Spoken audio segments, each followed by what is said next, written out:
Ted. Hello, everybody. Welcome. No, right, Ted.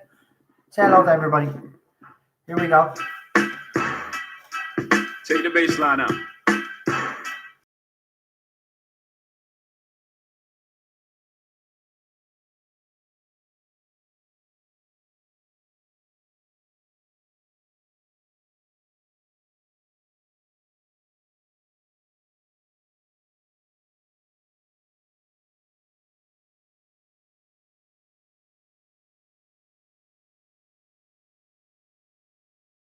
Listening to that before the live stream, they said, wouldn't it be funny if I got Ted to dance to that? Brilliant. Right. So, Classic Who tonight.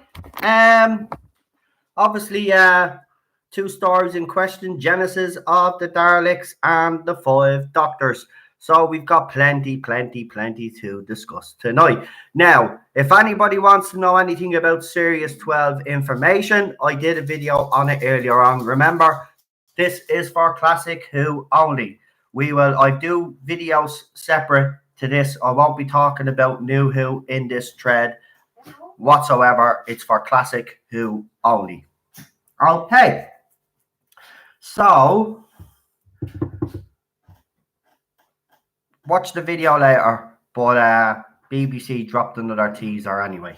15-second teaser. And so if you want to check that video out, you can check it out after the live stream. Okay. He's going a bit mental there. Right, so here's the deal for tonight and obviously for the next stream. So tonight, obviously, I've picked the two stories that we're going to talk about. But Monday stream, no, what we on?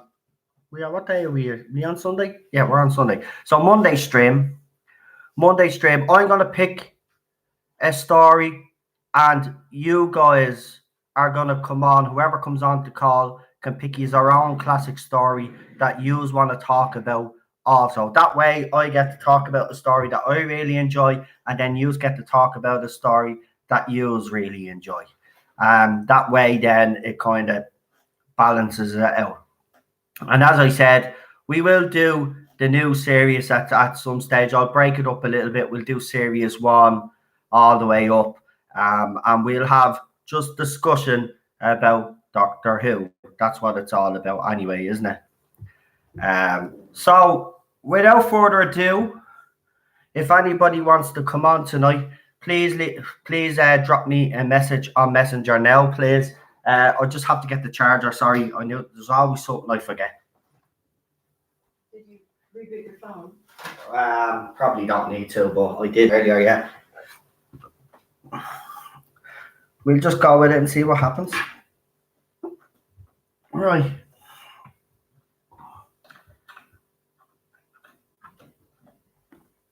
Now, phone's in, so all I need is a pen and a piece of paper, which I have. Okay. So we'll do the shout outs while I'm taking down the names, and we'll try to get as many calls on as possible. So let's see. Go all the way back up to the top of the chat. Okay. So hold on now. So we've got Renee, we've got Cheryl, Michelle's here, Charlotte is here, welcome. Unknown 289, welcome. Stephen is here, welcome. Yvette is here, not my Doctor Who. Who else have we got? We've got Daniel. We've got Paul. Welcome. Peter Davison is here.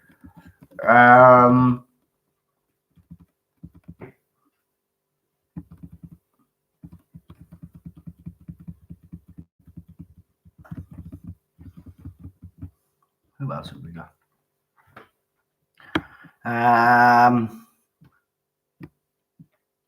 John Coogan is here. Welcome. John did an interview on Michelle's channel. Check it out there, folks. Mrs. Not My Doctor Who is also here.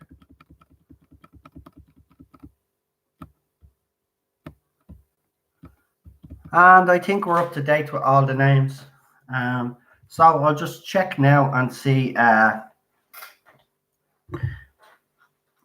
if I give you a thumbs up in Messenger, it means I've gotten your message.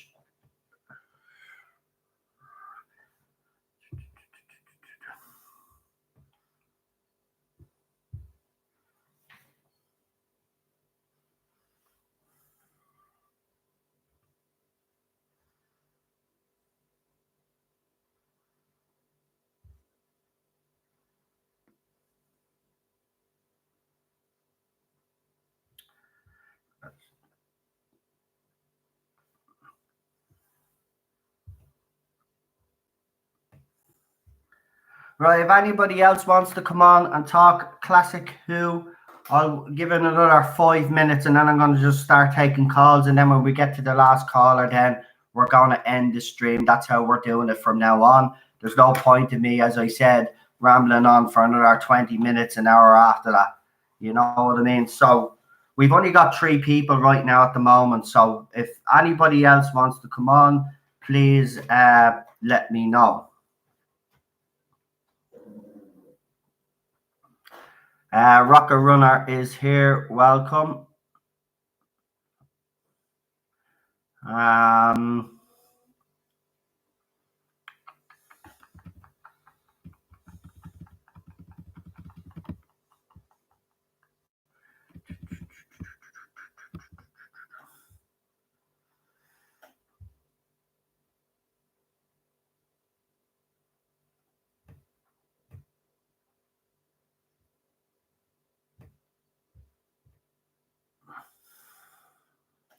Right, who else have we got?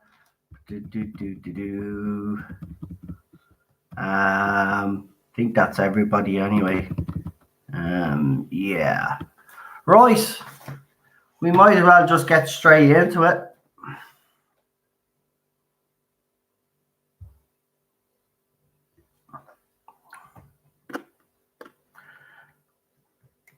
And again, if anybody wants to call in the meantime, please leave me a message because right now we'll be ending the stream within the next hour, the way it's going. But you know, as we said, it's a learning curve. You know, we'll still be, as I said, I'll still be doing the Series 12 information as well. And I still will be talking about Series 12, but I just refuse to talk about Series 11 any further because we've just talked about it to death now at this stage. So there's no point because we've said everything that needs to be said. Excelsior is here as well. How are you? Actually, it'll be a good idea to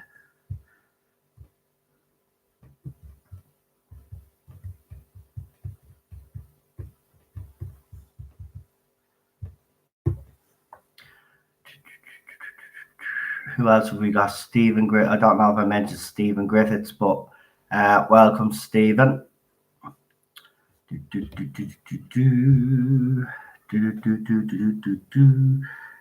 Right, we might as well, as I said, get straight into it. So we will start with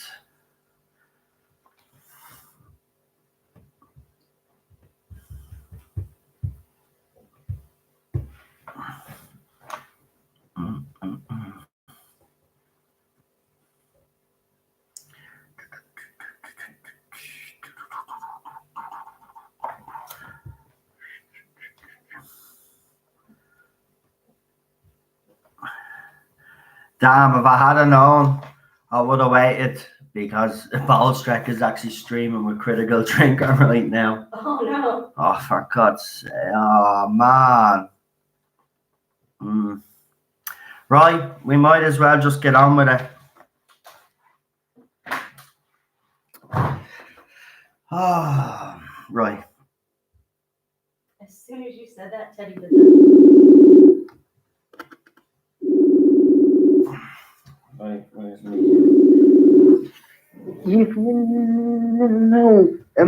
how are you?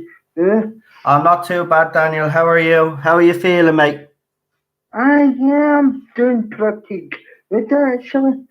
Ah, that's good to hear. That's good to hear because you have been under the weather a lot lately. But Yeah, nice to have you on. So, obviously, you were telling me what was it you wanted to talk about? Genesis of the Daleks, wasn't it?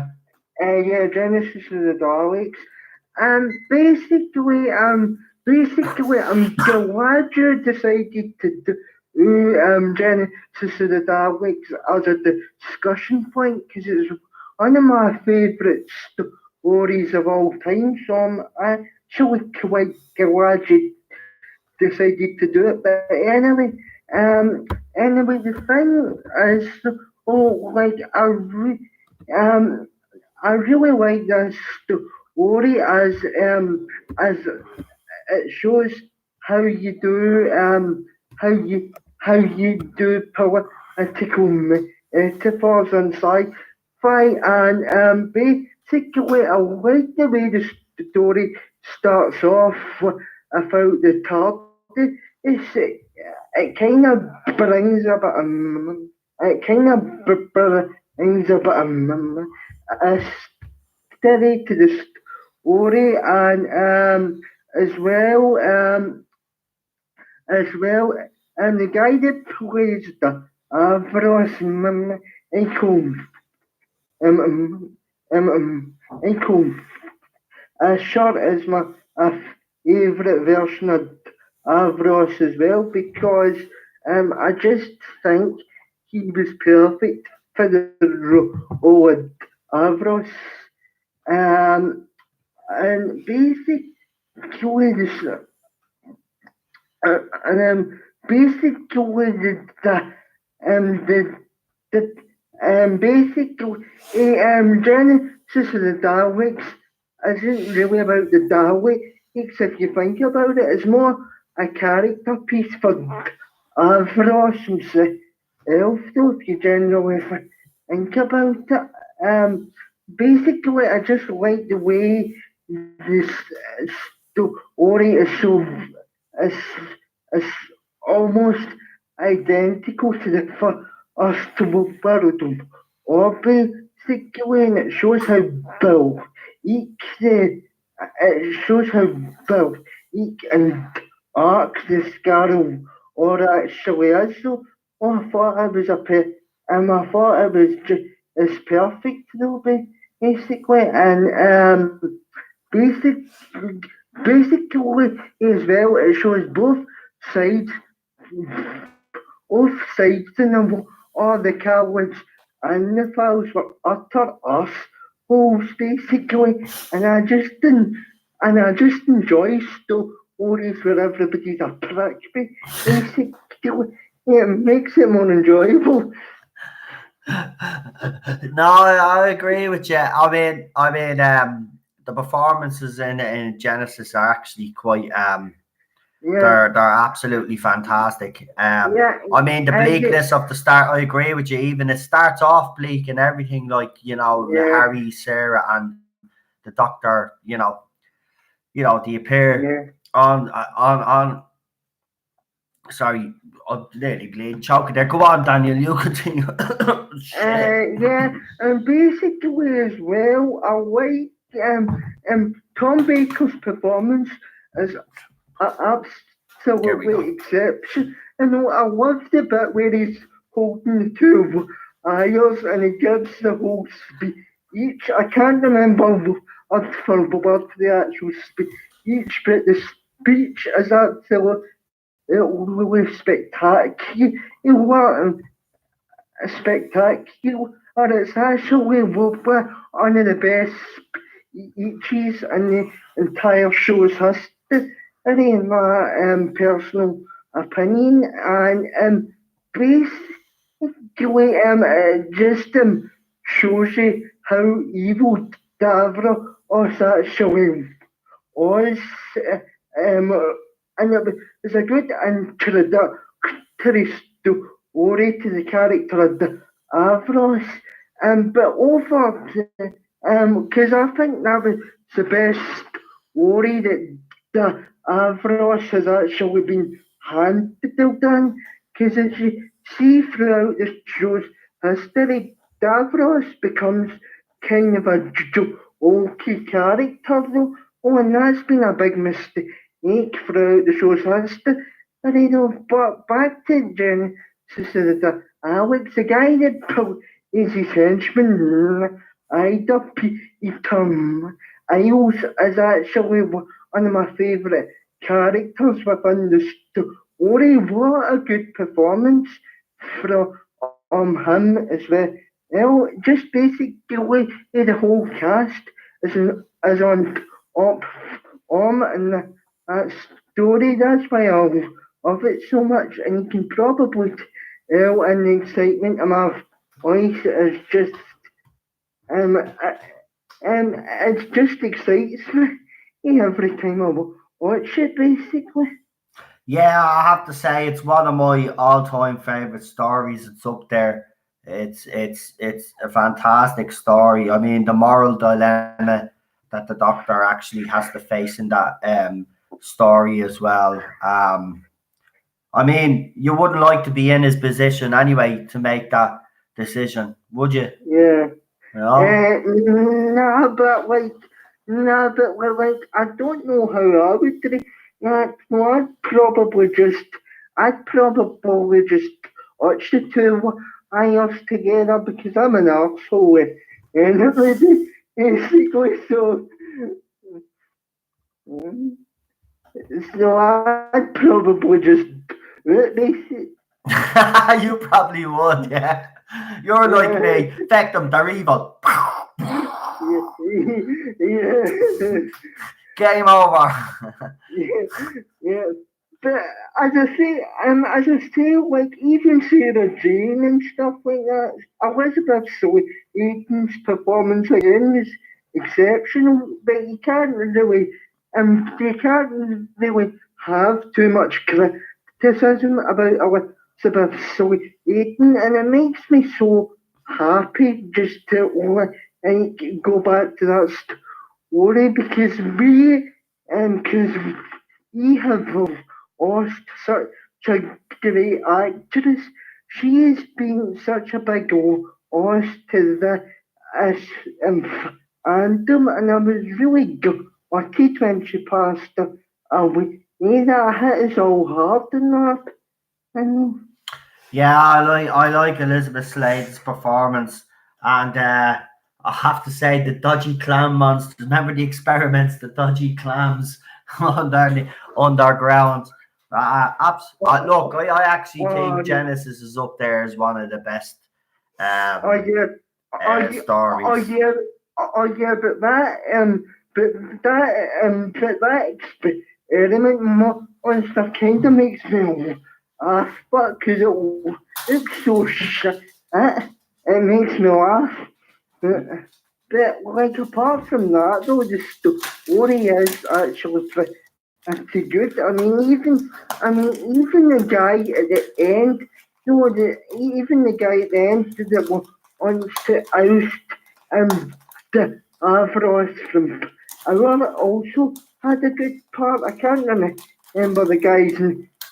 I can't remember his character name, but he had a good part as well. Yeah, he did. He tried to overthrow him a few times, all right. Yeah, But Davros double crossed, as we know.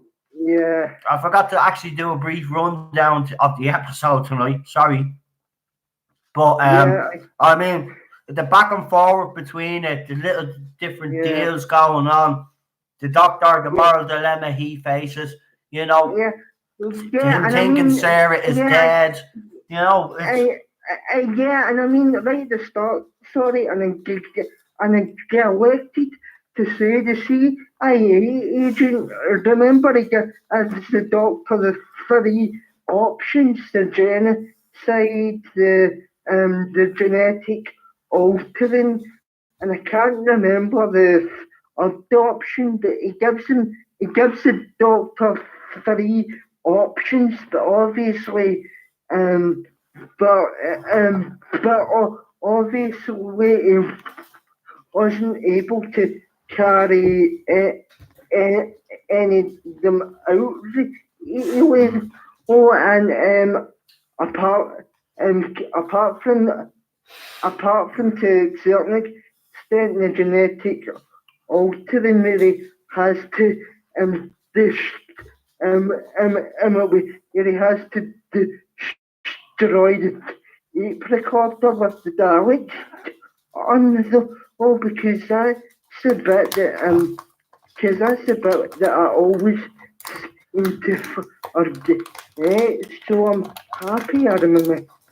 I'm happy I remember to that bit because that's the bit I always forget. I'm just looking at some of the comments there. Some guy, I can't remember the name, where was it, unknown 289, he said something there I wanted to read out. Some guy, I can't remember the name of the Kaled War, cry shall be the total and utter extermination of the Tals. Yeah, that was that was your man. He was in a low. I can't think the character that he actually played in it, but yeah, that's where we but my favourite bit of the whole story is when you see the Daleks actually on Davros because Davros's ego at that point was so out of control, and he ended up deluding himself to the point where the Daleks thought even he was in area of the war, and he kinda felt a bit vindicated that you saw Davros get exterminated, though, because he deserved it thoroughly, because his ego was out of control, basically. Okay. I agree with you. He became and he became arrogant as well because but that's just Davros for you. I mean, Davros is a bit like the Master to me. Both of them have egos as big and think that.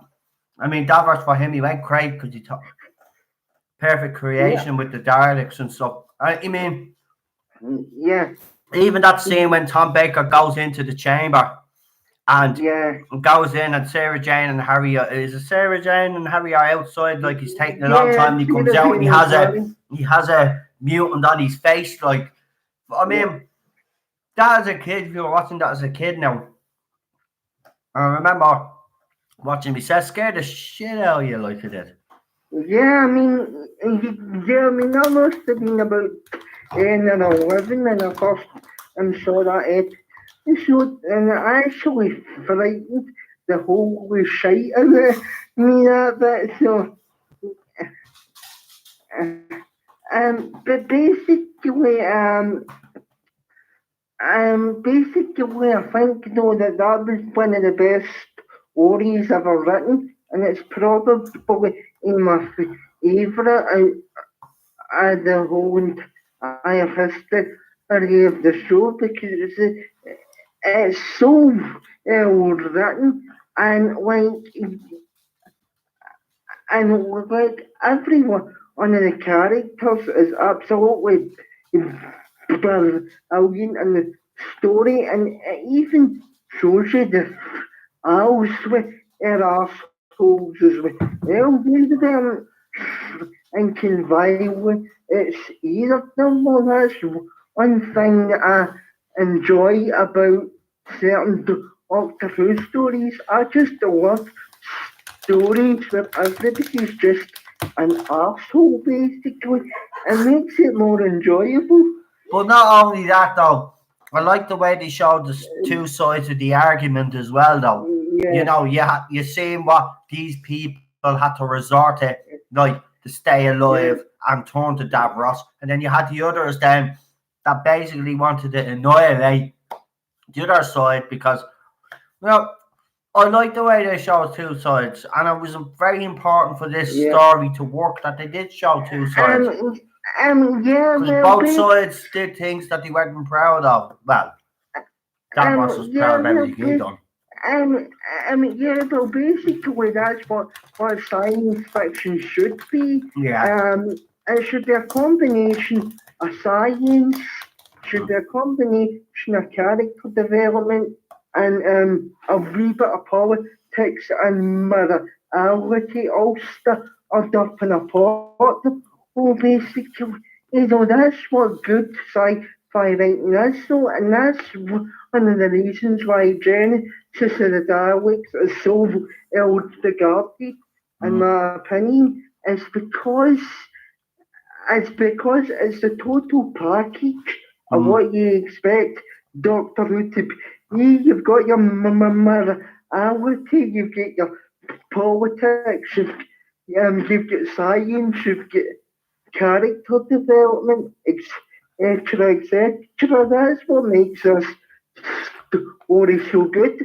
So, and like, I counts kind of fell etched out into X parts as well, because, like, I think the longer the Doctor who's whose story, the more character development that you can experiment with.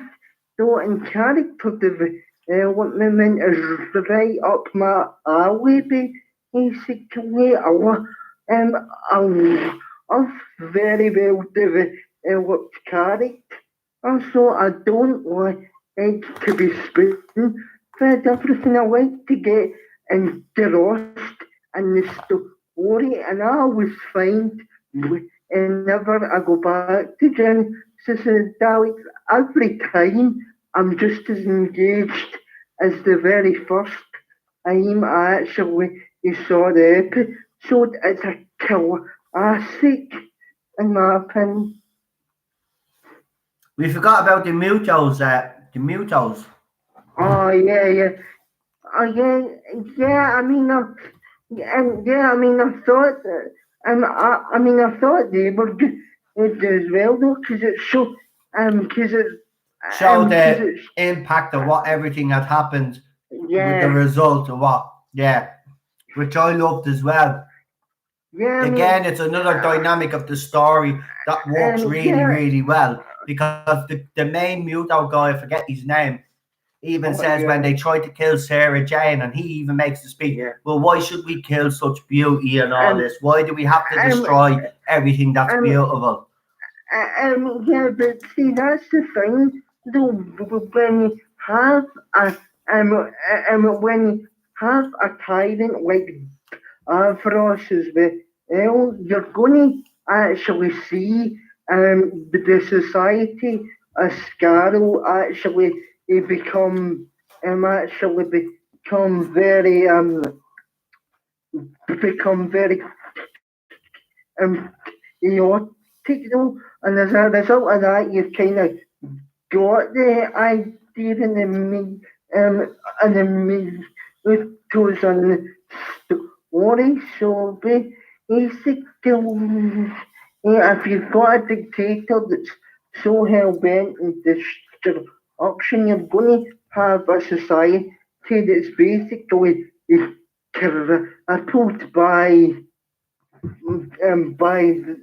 the conflict that is taking place. So, and I just of the year of the whole setting as well for Scarrow. That Ori is a brilliant setting for a story like that, basically, because it shows you how um it shows you it shows you the impact of how Scarrow is. So, and basically, that Ori is the perfect backdrop for a story like Genesis of the Daleks. So, Yeah, Unknown 289 makes an interesting comment as well. He says, if you want to know about the Scarrow War and how Davros becomes burnt and disabled and A Mad Dictator. The 4 Davros stories from Big Finish are all on Spotify for free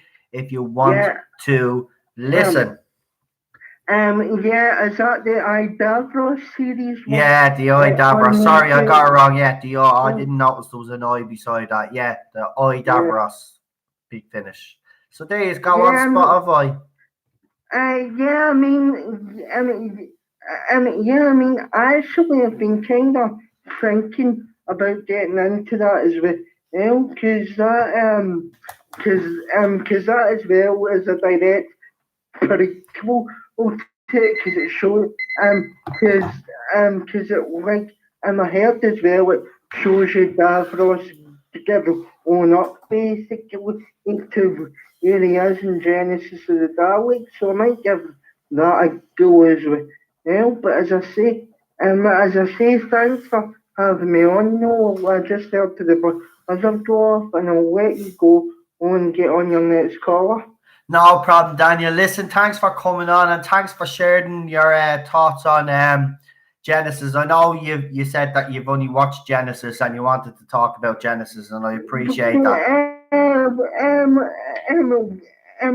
Well, actually, I did find my copy of the Five Doctors, but it's so bad that we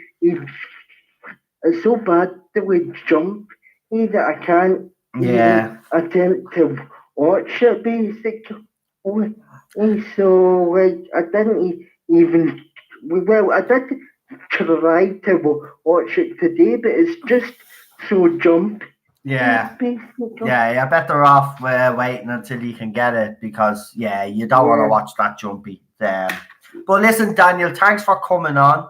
I really appreciate it, and I'm glad you're feeling a lot better. And I'll talk to you tomorrow. Yeah, I'll talk to you tomorrow, mate. All right, see you later, Daniel. Bye-bye. See you after. And that was Daniel, everybody. Great call, Daniel. Well done. Thanks for coming on as usual. And I'm glad you're feeling, as I said, you're feeling a lot better. Right, I just have a few more names to take down. So while I was on the phone to Daniel, a few people gave me a bit of a text, so I'll put their name down. Who else? And we've got, right. We put, hold on, I'll have to do this properly now. So it's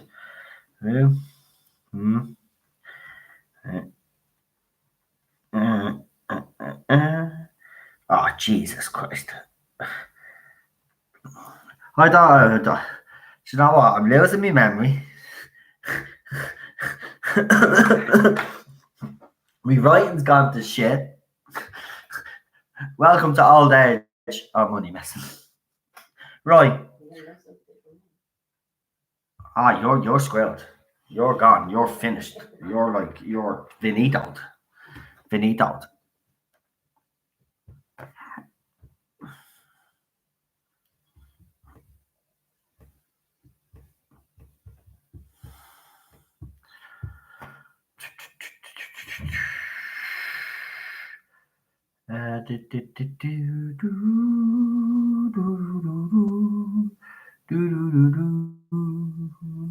We didn't use Betamax. We used the other one. What was the other one? VHS.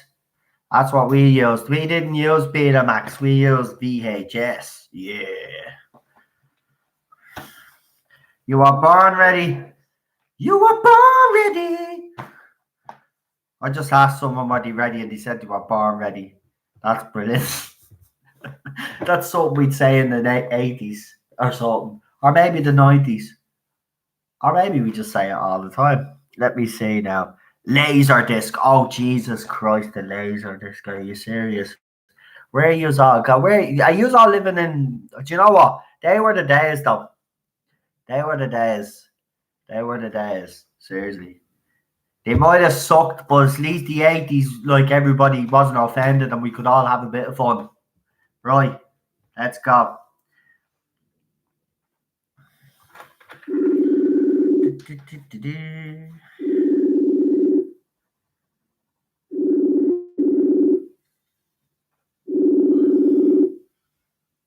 Hello. Hello. Can you hear Ooh, me? I heard my echo then. Can you hear me? I can hear you, but I'm hearing an echo at the same time. Yeah, it's very Echoey. it's very echoey. Where are you in Yeah, Africa? I got that one 3 times. Oh, you in Africa? Africa.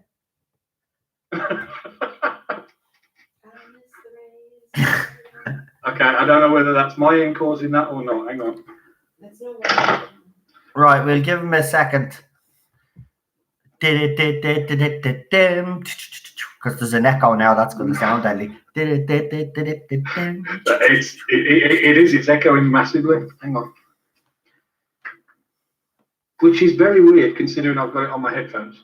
Ave Maria. No. No? No. Okay, this is now sounding really weird. Yeah, Sony Betamax was the better product, you're right, Paul, but they screwed it up and VHS led the way. Like, if Sony had it, it was too expensive as well. Like, Sony's stuff is always expensive, Paul. It's a lot of crap. I wouldn't buy Sony crap anyway. I don't know what's causing this. Do you want to sort it out and I'll ring you back? Yeah, I might have to do a bit of a reboot my end and just see if it solves it. No problem. Okay. Bye-bye. Okay, bye-bye.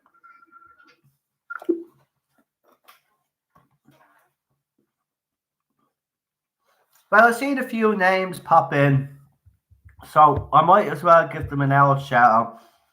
So Blue Bonahulian, Renee is here. Who else? I've seen someone else. Dane is here. Don't know if I mentioned you, Dane, but there you go. Rocket Runner. Oh, actually, while we're waiting on Neil, Neil will text me when he's sorted.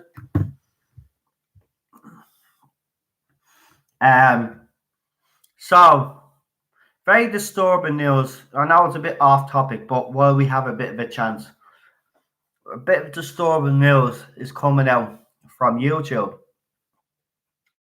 There's a lot of people that are waking up and finding that their YouTube accounts are gone.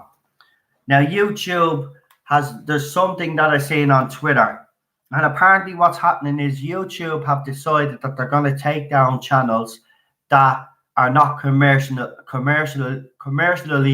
viable. Commercially viable, yeah, that's the word. So I'm screwed because my channel is not commercially viable. For the simple fact is the channel isn't monetized.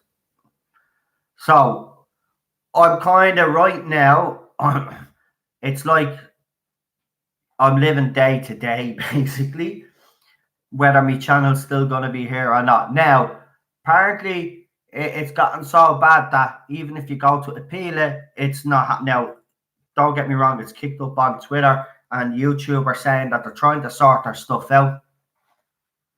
I've actually seen YouTube channels being taken down. People have taken screenshots. It is true. It is happening. It's happening all over the place. YouTube channels are being taken down. YouTube have even apologized. I've seen the tweets myself. YouTube is taking down channels without notifying anybody. They're just doing it. They put new algorithms in place for some weird reason. And what's happening is that people are waking up. Even people that are monetized are being wiped off. What's happening is if they think that your channel is not making enough money for them, they're going to get rid of you. This is another deliberate attempt by YouTube to benefit the bigger corporation channels, the ones that want to spew all this propaganda crap, and they want to stop smaller channels like mine, and even the bigger YouTubers can suffer too, right? But for a channel like mine now, I am completely screwed. I am, because I'm 397 away from being monetized, right?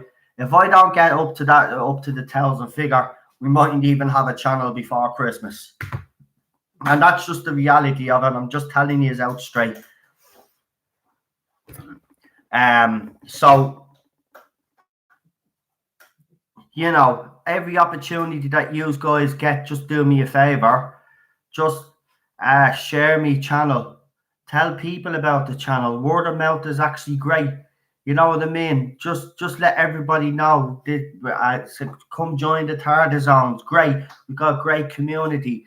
I need just to share, like, subscribe, all the usual. Even if you haven't subscribed right now and you are listening to me for the first time, please subscribe, support the channel, and then please share the channel. Anything you can do to help me out will be absolutely fantastic. And I do appreciate all the support that I've gotten off you. I really do. But I really need you to help me out, because look, I'm going to be honest with you. If I cannot keep my channel on YouTube, I'm not going on any other platform. I've been on YouTube with this channel since 2017, right? No, 2017? I think I seen it last night. October, I think it was, right? So the anniversary of the channel is already gone, right? Now, for a very long time, I had 59 subscribers, right? Now I've managed to get it up. And just as YouTube have decided that they're going to mess everything up for everybody, and now I could be gone. And all my hard work, all the stress that I've had, all the arguments, all the good times, all the bad times, it doesn't matter. It's all tied in. All you guys, right, that support this channel. I could wake up tomorrow and it's gone. That's why I just keep putting videos up to let them see that my channel's still active. You know what I mean? And I'm just trying, and you'll see I'll put at the end of every video, please like, subscribe and all, because I need to keep reminding people to like, subscribe, share. Make sure you're still, by the way, just make sure you're still subscribed to me as well, because that's another thing that's happening as well. They're taking away subscribers as well. They're doing everything in their power, right? Because they want people like me to turn around and say, I've had enough and walk away. But I'm not. They're going to have to pull me channel down. But I've seen the proof. They are taking channels down. So anybody thinks that this is just a rumor, I've seen the evidence myself, and I've also seen YouTube reply to people saying they're sorry that this has happened. They're sorting the issue out. They'll get it sorted as soon as possible, right? But then when the channel's reinstated, then the certain videos gone. There's some of their view time is gone. It's not the same. They mess around with their channel. Right, I'm going to get Neil now. I just wanted to get that out while I had the chance. But it's absolutely ridiculous. So please, before I get Neil on, please like, subscribe. Same with every YouTuber that you know out there, right? That follows this channel as well. Subscribe to them all as well. Right.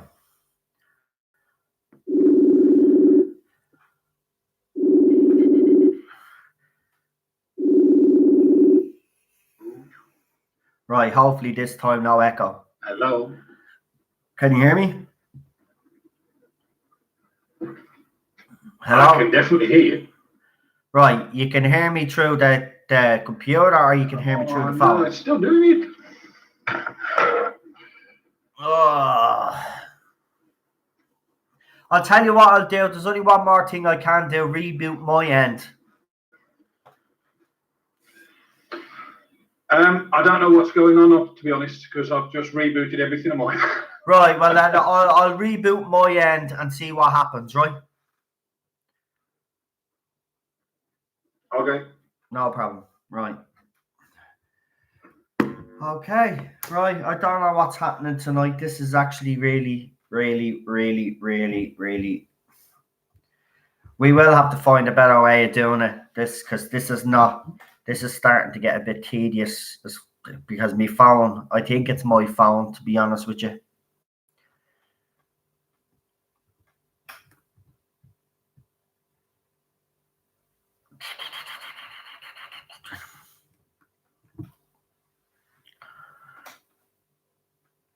Come on.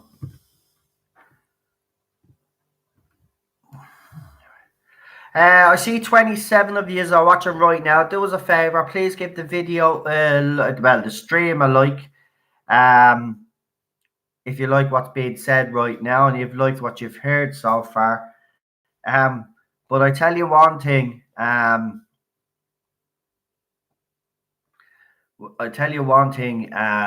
YouTube are playing some nasty little games, and it's not nice. It's not nice because you know what I mean? Like, do you know what pissed me off more? It's all the hard work that I've put into the channel. You know, it's like it doesn't mean that to them, but it means everything to me. And I know it means a lot to you guys as well. This is the problem. They don't actually understand what they're doing. You know? Like, I know, don't get me wrong, I know YouTube has created some assholes out there, like that Logan Paul fella and that KSY, wherever your SI, wherever his fucking name is, those two gobshites were boxing last night, like, you know what I mean?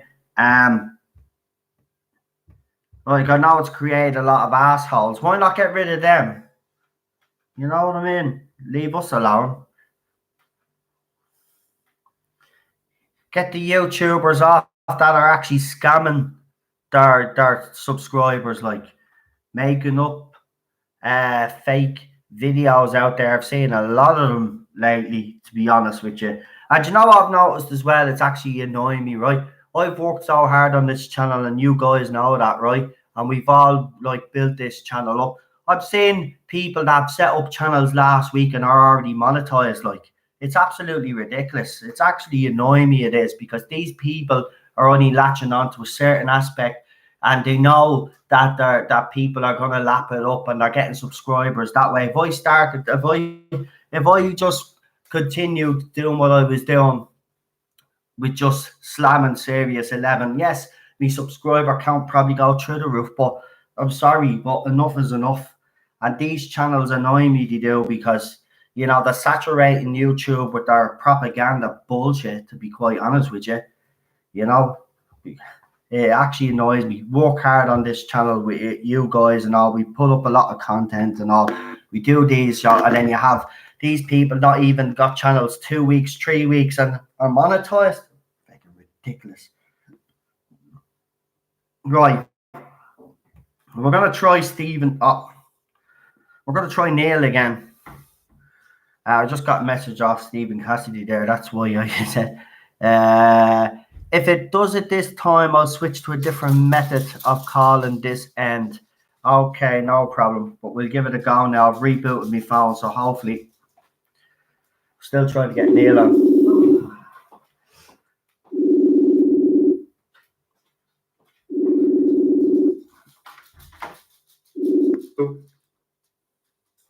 Can you hear me?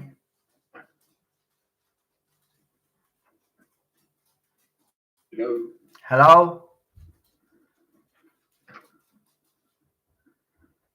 I can hear. I think I figured out what I've done wrong. Okay. I've not muted the sound from the video, which is what I normally do. Right. So is it working So now? I was hearing because there's always a bit of a delay between the live stream you're doing, I see on the screen, and the phone call. And because I'd still got the audio unmuted on the screen, then I was hearing it both in my headphones, which was making it sound extremely weird my end. So it was not your fault. It was completely me being an absolute idiot and forgetting to mute the video.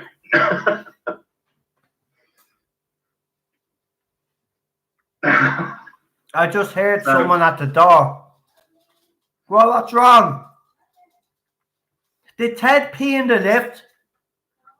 But then why did you go back out for?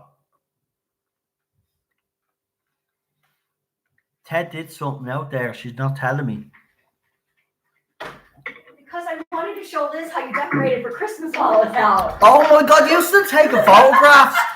Do you hear? My wife is sending your wife loads of photographs all night. All I'm looking at is Cheryl taking selfies of her bleeding self. Like, will you concentrate on the chat? I'm sure you hear at your end as well, but her phone constantly is just ping, ping. No, Cheryl has it on silent because she has a super glue to her hand, you see. Right, we might as well get to it. So we heard Daniel talking a bit about Genesis. Also, we're going to do the 5 Doctors as well, if you want to talk about that as well. Which one do you actually want to start with? I'll talk more about the 5 Doctors then, as Daniel's done a bit more on Genesis. I mean, at the end of the day, we know Genesis is a brilliant story. Yeah, right. So, what do I say about the 5 Doctors? First multi-Doctor special I ever saw, live when it was first aired. Right. And at that point, we're going back to sort of 1983, isn't it? That's right, yeah, because it was a 20-year anniversary, wasn't it? Yeah. So in 1983, I'd never seen any William Hartnell Doctor Who. I'd never seen any Patrick Troughton Doctor Who. I'd never seen any John Pertwee Doctor Who. Because back in those days, as he'd just been sort of talking about nostalgic sort of ways of watching things, VHS and things like that, they didn't exist in my house. We were too poor for things like that at that time. So it was either watch it when it was on or you didn't see it. So when they decided to show this multi-Doctor special, obviously it was the first time I'd seen 3 of the previous Doctors. I'd seen Tom Baker before, and obviously we were currently during Peter Davison's time. But I'd obviously read about them. There were books out that I'd seen and things like that, but I'd never seen the multi-Doctors.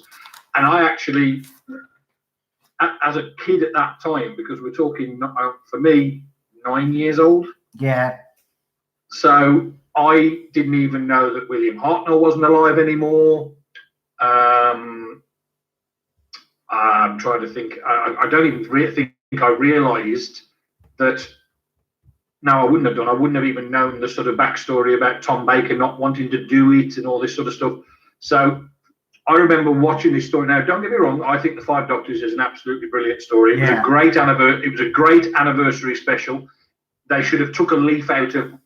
They haven't done an anniversary special as good as that one since. Because all the other ones that have come since. I mean, I can think of. I think Silver Nemesis was the one in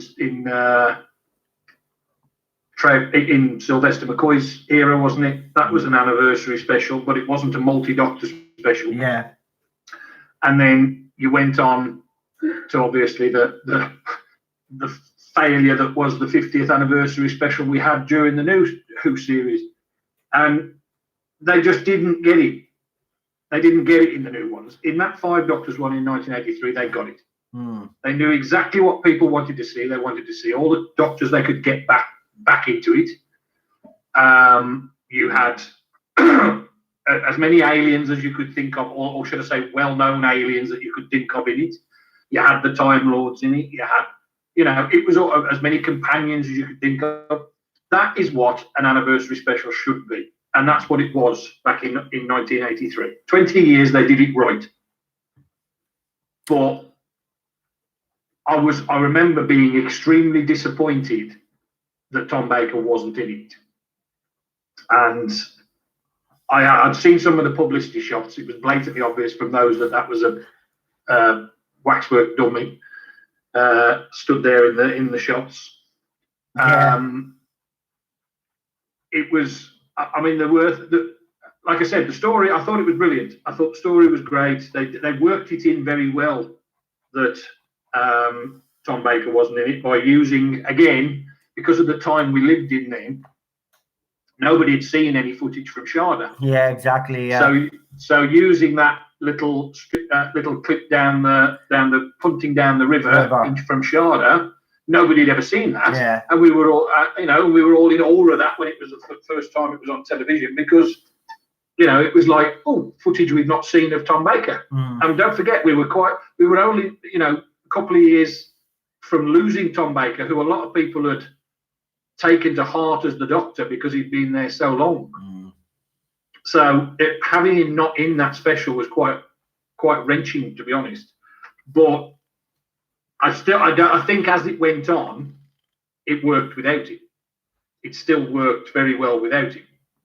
And I mean, the whole wanting immortality and finding out that, well, immortality would be a curse. Yeah. Rather than, as they say, as Richard Hurdnall, as the first Doctor, says in that, Rassilon figured out that immortality was a curse, not a blessing. Yeah. And to put them into they get immortality, but they get it as a very weird looking statue on the side of his coffin. So, but I mean, just the whole thing, you had, even like I just said about including as many things as they possibly can. Production values gave them a couple of issues because they knew it was going to be out on the moors filming quite a lot. You had to have the Daleks in it. You couldn't have an anniversary special without mentioning the Daleks, but they knew that they weren't going to be able to get these Daleks to travel along on an uneven surface like the moors. So they became a very, very brief, well, one Dalek turns up right at the beginning, and then you have your main enemy is the Cybermen, which, to be honest, I'm okay with because I like the Cybermen. Yeah, I'm a fan of the Cybermen.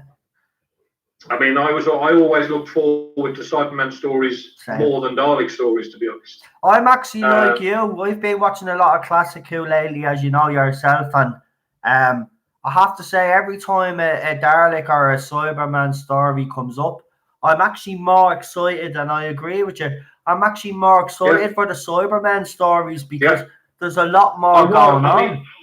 I'm starting to get a little bit fed up with the way the Cybermen are going in the current stuff. Yeah. Because they're starting to become these super beings. And, I mean, there was always you could get away from a Cyberman because they were slow and cumbersome, and now they move like lightning. So that's a bit... Yeah. They're starting to go a little bit weird for me. But, we're sticking to classics. So in the classic series, the Cybermen were great. So, and although we're not talking about that story tonight, I mean, one of my favourite ones is still Earthshock, where they bring them back by surprise. Because that was something else that's missing now, is you didn't always know what was coming. So, but I mean, just to see all those past characters back again. In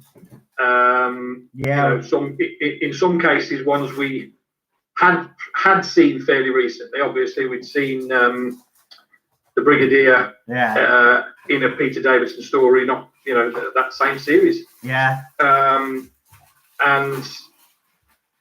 then you've got Sarah Jane was obviously a Tom Baker companion, so it was only a few years before. John Pertwee stroke Tom Baker companion. So some of them you sort of recognised instantaneously, and I think. Obviously, at that point as well, we'd had the K9 and Company spin-off, which was great, but we'd seen Sarah Jane back on screen in that as well. So, a lot of people knew who Sarah Jane was, even if you hadn't watched her as the companion. And then obviously, I remember sat there. I'd read a lot of books on Doctor Who at that point, so I knew quite a few of the previous companions. But I still remember the scene in the Dark Tower where Rassilon's mind was putting up these images of previous companions trying to slow the Doctors down. And at the time watching that, I didn't know who all those were. And it was actually better that I didn't know who all of them were. Because as I say, at that point, I'd never watched any John Pertwee, and obviously, so I didn't know who Mike Yates was, and I didn't know who Liz Shaw was, I don't think, at that point. So it was quite interesting to see companions crop up that you knew the Doctors knew of, and but we didn't. I mean, watching the Five Doctors now, I can pick faults with some of those little bits because wasn't Mike Yates killed? But John Pertwee's Doctor didn't actually say anything about the fact that he popped up in that Dark Tower. So I might be wrong there, but I thought Mike Yates was killed. I might be wrong there actually. I can't remember now. I'm still doing his story. Actually, The one I'm on, I've gone back into. I'm in Tom Baker's here, so Pertwee is just regenerated. So obviously, I watched Robot, and I got past there. I just watched Revenge of the Cybermen. So I think I was on the Sontaran experiment. I think I'm on the next story, which is Is it the Planet of Evil or something? I think that's the next. Is it Planet of Evil? Is that the name of the after the Sontaran experiment is Genesis of the Daleks? Oh, not Genesis. No. I'm further down. I'm talking about that's the next episode I'm on. I'm on Planet of Evil. Oh, right. Oh, okay. So yeah, I've seen Mike Yates was in that up until. Well, he was in Pertwee's last one, yeah, because he was in that bleeding rehab place. See, I thought, I don't know why I'm thinking that. I might have to rewatch all the Pertwees again. But I thought that character had got killed off. Anyway, but obviously the classic line at the time was Troughton's doctor realised they were fake because the Time Lords had wiped their memories of him. Yeah. So when it came up with Jamie and Zoe, now that was something, again, I didn't know that at the time. Watching that in 1983, I mean, I'd only been watching Doctor Who for a few years at that point, so I didn't know anything about the Time Lords wiping the memories of the Doctor's companions. Yeah, but hold on. Yeah, they did, but they also told Troughton's doctor that they would remember the first adventure. They wouldn't remember anything after that.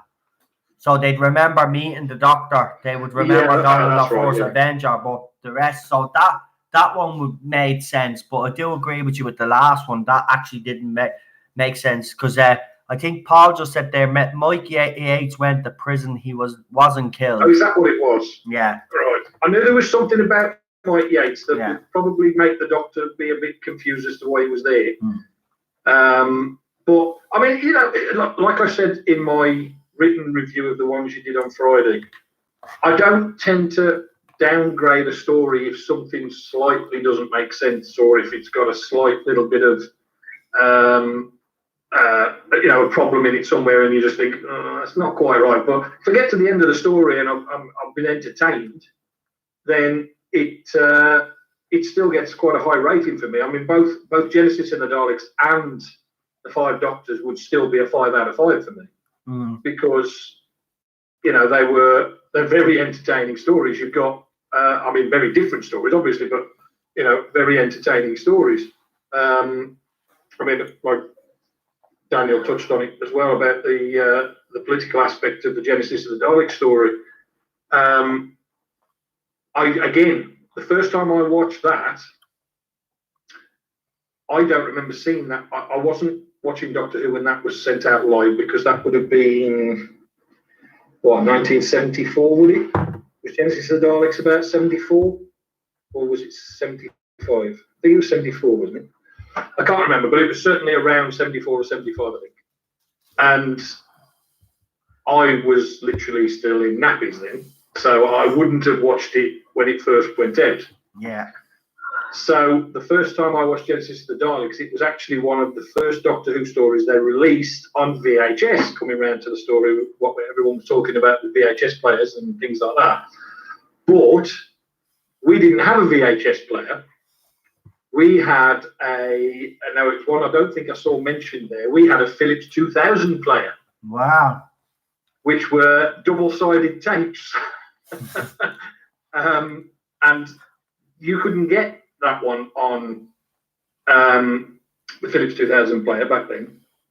So it wasn't until, I think it was probably a lot later in sort of 84, 85 by the time my parents decided to buy a VHS player.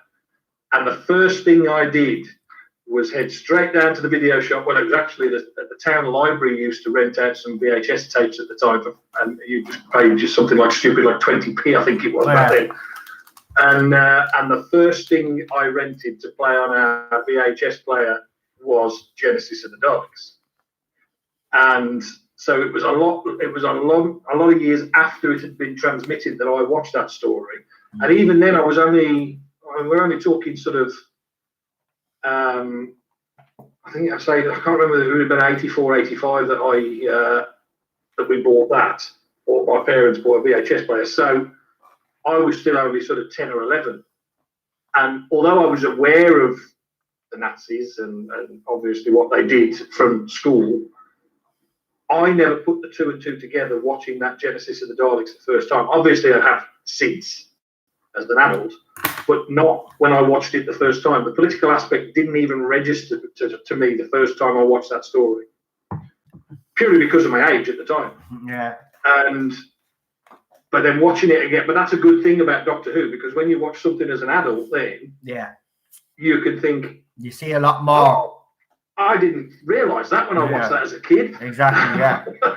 Exactly. You can comprehend what you were trying to do, whereas you're a kid, you know, you're watching, you are frightened, but you're frightened because of things that are happening on screen, not because of things that you can subconsciously remember. It's only when you become an adult, then you can actually I mean, even Invasion of the Dinosaurs I watched, because Rocket Runner brought it up in that. Yeah. I mean, even that, I know the special effects in it are crap, but even that is that, like, there's some terrifying parts. We will talk about that actually one time. I don't even know why I brought that up, but I think it's because, like, as I said, when you're a kid watching these stories, especially the classic stories, scare the crap out of you. Now, different story altogether, but we won't get into that.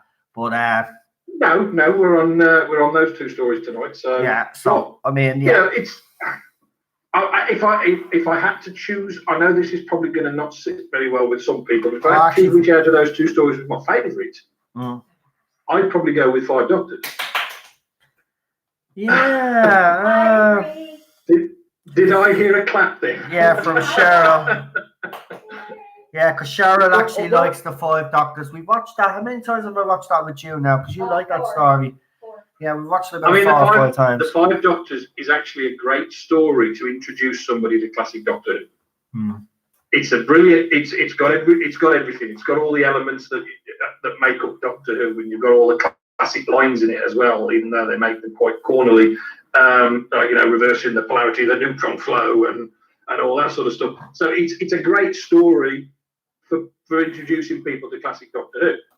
Although I thought Richard Hurndall's performance as the first Doctor wasn't a patch on William Hartnell. Now, like I said, when I first watched it, I didn't know what William Hartnell was like. So I didn't know any different then.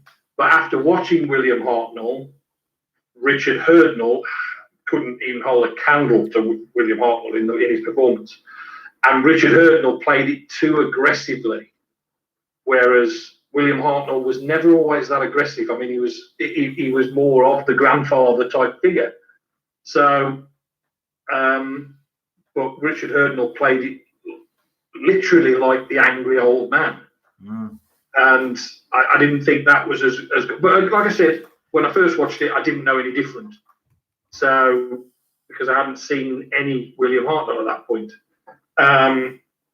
But that was 1983, and after obviously watching it several thousand times over since, because I actually think it was the first DVD I got, Five Doctors, because I've still got the one, because they've re-released. I noticed from the cover of the one you've got the re-release of the Five Doctors. Yeah, I've got the original one they released, which was released in a different cover. And they had to, they give you, on the BBC website, they gave you a chance to download the new cover to print off yourself. Because it was a totally different design from that one. And the menu system, whereas most of the Doctor Who classic DVDs have got the similar sort of menu systems and special features on them and things like that. But that Five Doctors one had nothing. The menu, the one I've got anyway, because it was the first one they released on DVD, that there were no special features. There was no menu the same as the ones you get now. It was a very, very well. It was there literally putting their toe in the water, releasing Doctor Who on DVD. So, but it was the first one I bought. So it got watched over and over and over again. because it's a great story. And I mean, I can't fault it because it is what it is. It's just an anniversary special.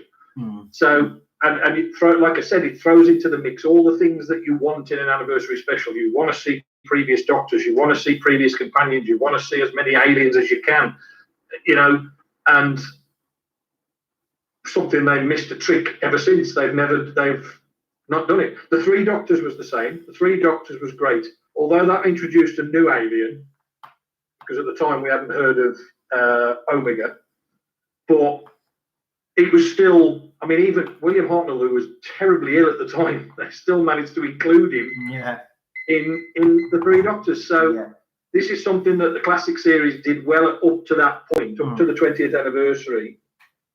They knew how to throw a special together. They knew how to throw something together that people wanted to watch, and the Five Doctors epitomises it for me, because it is a great story. Don't get me wrong, Genesis of the Daleks is still up there in probably my top 5 Doctor Who stories, but it's for me, I preferred the Five Doctors. Yeah. Well, on that note, I'll say thank you for your call. If you want to do the usual and give your channel a shout out, because Cheryl can do it if she wants to, because she knows how I do it. Okay, hold on. you have to come over so they can hear you.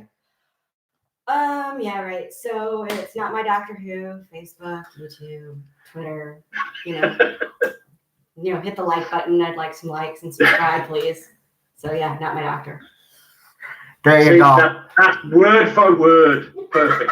There you go, and he'll leave the links in the link in the live chat for you. And please do subscribe, because at the end of the day, it's Neil does some great work on his channel, and he should be getting a lot more views and subscribers, in all fairness, to be quite honest. Now come on, Cheryl, what would I say there? I'm sorry, wait, what? What would I say there? When Noel's bigging my channel up here now, what would I say there? Come on. Oh, I don't know. See, don't be getting over the talk on your behalf. Jesus Christ. Mine is nowhere near as good as Noel's. That's what I'd say there. Oh, yeah, I was paying more attention to Ted. Sorry. Well, listen, now, seriously, subscribe. Any YouTuber that's in the live chat that has a YouTube channel, please subscribe to that channel. Share their videos. And like us all, like, share, subscribe, and all that crap. And make sure you're still notified, because YouTube is playing around. And make sure you're still subbed, because they're robbing people subs, not robbing. They're getting people out there or something. Yes, you do have to hit that notification bell, don't you, Noel? Yeah. Don't forget. Yeah. Very funny. Right, that's you gone. See you later. Right, night all. Good night. Talk to you soon. Okay, bye-bye. Bye. And that was Neil, everybody, from Not My Doctor Who. And we've got 30 people watching right now. Do me a favor, hit that like button, as I said, yeah? Just get it up there. Just whack it away there. Just in frustration, I'm going to hit that like button. Just hit that like button. Do you want to see Ted? I don't normally blackmail, but tonight I will.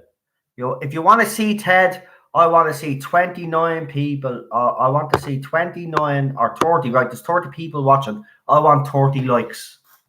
Or now Ted. For the night. Right, who have I got next? Please check our messenger. The people that want to phone in, please check your messenger. I have sent a message. I don't like call, baby. Yeah, I don't know what I was meant to say there, but it sounded funny. Please check your messenger. It's not that hard. I sent you a message. If you don't look at the message, you're not coming on.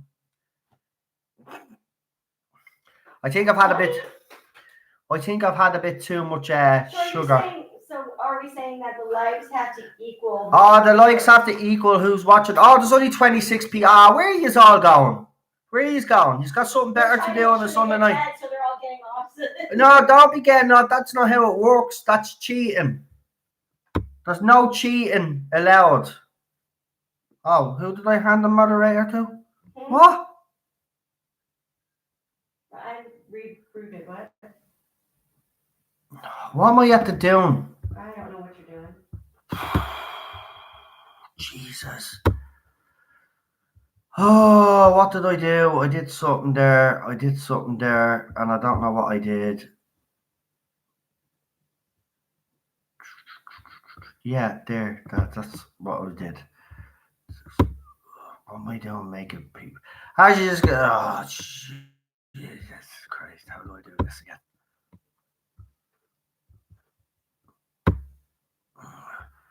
Sorry, I'm adding people as bleeding moderator. Feck's sake.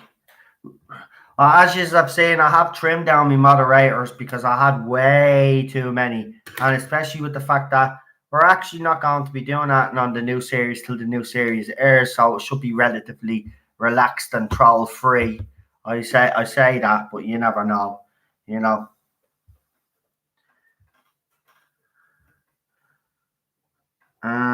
Oh yeah, I forgot. I have to. Yeah.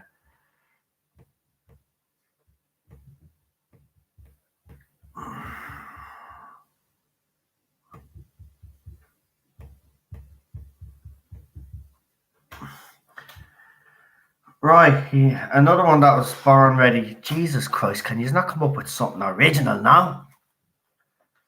I was born ready. If it dies, it dies. Right, that's pathetic. No TED for you all tonight. 21 likes only, and there's 28 of you watching. Shame on you guys. Shame on you. Shame on you for not. Now, shame on you. Daddy says you can't be on his channel. Oh, Ted is devastated. Shame on you guys. Shame on you guys. Right. Let's bring on our next caller. So we've got Paul now, and then we have Rick after that. I'm going to try get Rick on. That'll be 20 to 11, Rick. And then you'll be finished at 11, yes. So if that's okay. So it'll be 20 to 11 when I bring you on, Rick. And then it'll be till 11 o'clock. I make ready look good. Oh my God. Well, if you sound like a feckin' old man, you won't you not, Paul? Well, let's bring Paul on. Paul, right. We have to have it out with this chap here. Still only 22 people like this video. There's 29 watching if you want to see Ted. I'm serious, Ted doesn't come on tonight. How are you? Oh, Jesus Christ. You hear him? He sounds like an old man. He was born ready. Oh. Right. I'm only messing with you, Bob. How are you anyway? You don't sound any better, my friend. Well, I feel somewhat better, so I will try to muster up some strength. Wow. Oh. Oh. I know. We give him a hug. Guys, poor Paul. Paul, I don't expect you to stay on for the 20 minutes, mate. But like, if you can get through the 20 minutes, you can. But anytime you wanna finish up the call, just let me know, right? Because I understand. And seriously, thanks for coming on again. Right. So I'll stop shitting out my mouth now. So you go and talk about whatever Genesis or the Five Doctors, wherever story you want to start off with. And by the way, I forgot, I'm an idiot, forgot to ask you for your ratings. So in the comment section of this live stream, like you did in the last live stream, leave your ratings, and again, let me know if it's okay to use our comments in the comment section, not the live chat, in the comment section. No ratings in the live chat. If I see your ratings in the live chat, I'm removing it. Comments. Right, Paul. Work away, my friend. Yeah. All right. Well, yeah. So Blue Bonnet over here made a great point. She said that she felt. I think it was Blue Bonnet over here. I think she said that Genesis of the Daleks is a better story, but she said that Five Doctors was more fun. So that really kind of got me to thinking, and I pretty much feel the same way. Genesis of the Daleks, from my standpoint, is a much better story. To me, it's 5 out of 5. The Five Doctors, to me, it actually wasn't that great a story, but it had 5 doctors in it. It technically only had 4 because Tom Baker's ego was still on complete runaway. The man had the, they had to widen door frames for the man to walk through to walk into a room because of the size of his massive ego. And he felt it was too soon after his departure in '81 to grace us with his presence. So 2 years for him was way too soon. He felt it should have been like 5 years or longer before he made his return. So that was the size of the massive ego of Tom Baker. But even with that, he is still loved. He is still the best doctor ever. Now, with all of that said, I love the story, the concept. So, and I've always had a great fascination with the Gallifrey stories from Doctor Who because to quote Colin Baker, 10 million years of absolute power is all it takes for Time Lords to become utterly and absolutely corrupt. And that's exactly what they were.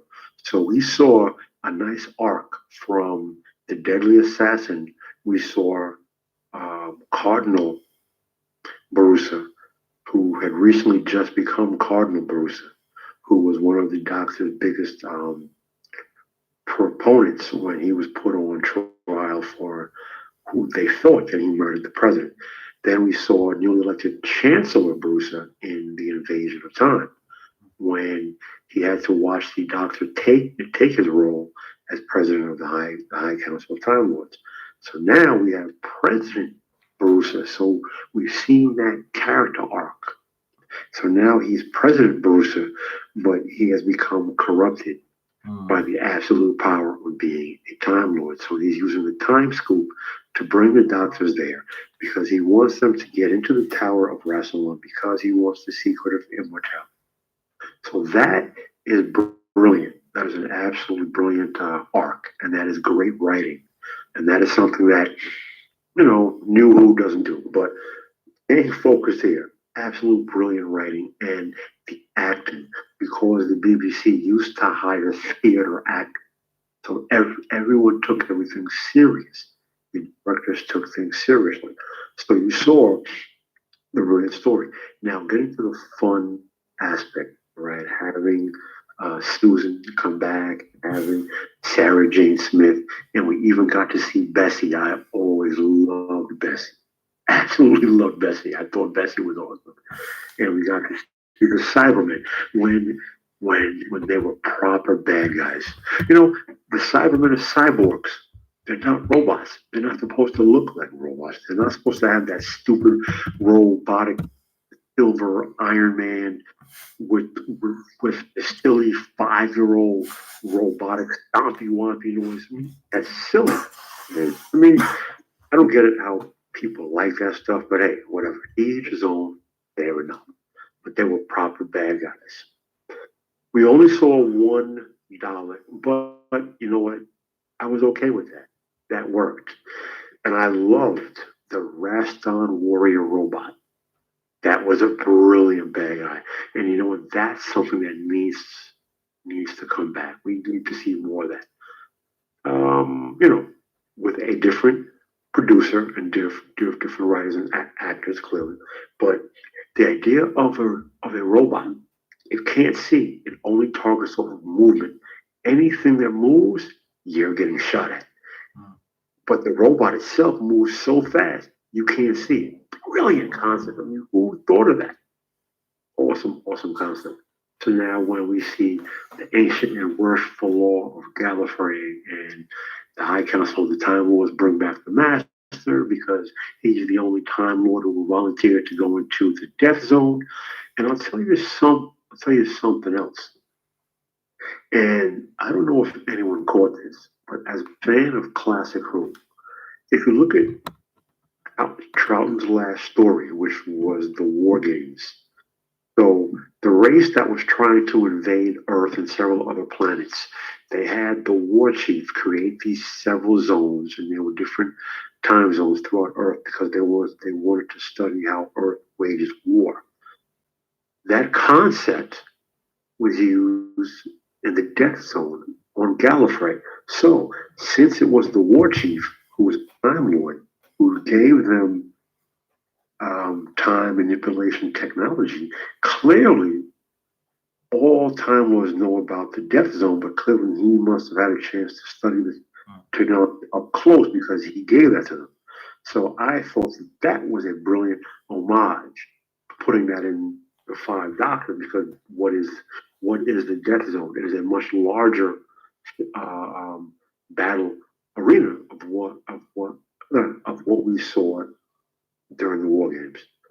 So I think it's an absolute brilliant story. And I know someone in the chat said that they did not think that Tom Baker would have been able to work with the other actors. You know what? I'll say this. We can speculate. We don't know, unfortunately. Well, he has said, Tom Baker has actually said that he regrets not doing it. So, you know, he and that's why he came back for the look. The guy, I was angry with him, but you can't be angry at him anymore. Look at, okay, he believed he was the best doing this role, and he was. Let's be honest, he's right. And of course, he's going to get a bit of an ego, and of course, he's going to think he is the best. And maybe he thought the other doctors were beneath him at the time. That's fine, fair enough. I get that, right? I do. I genuinely, I do get that, right? Because I'm a bit like that. You know, if I think someone's beneath me, they're beneath me. Like, that's just the way it fucking is, right?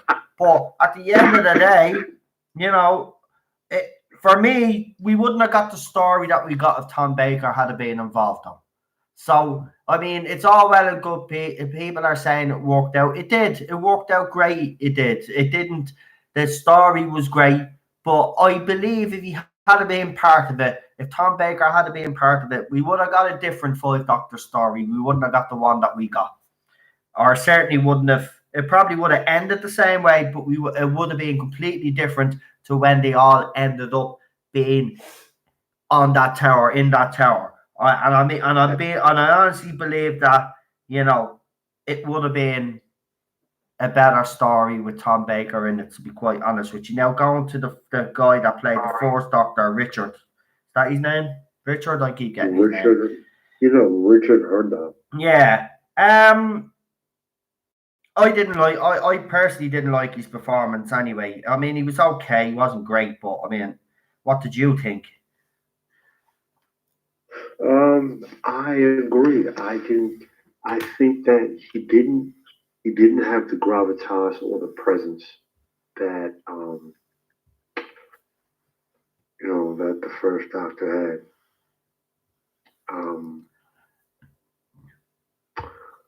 His performance to me was light and it was weak. It just didn't carry. Not for 1 second did I ever believe him to be the First Doctor. I actually liked David Bradley better playing the First Doctor than Richard Hurndall. You know.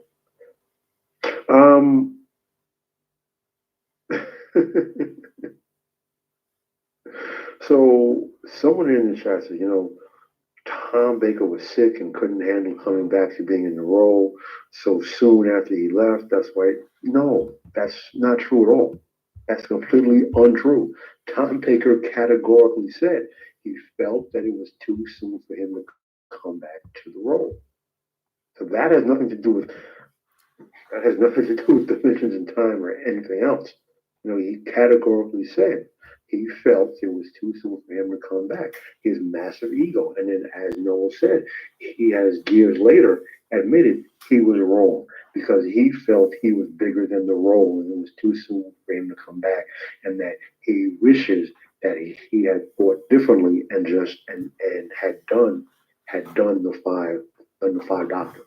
Exactly, because he would have walked up to them and goes, "Oh, I have to work with these peasants. Not a chance." Because if anybody actually knows what Tom Baker's like, I've even actually put up a commercial that he did. The audio was actually up on me YouTube channel. It's under the classic trailers and stuff. And he does a commercial, and he is absolutely hammering whoever is directing this or whoever's doing this, because he feels that it should be done in a certain way.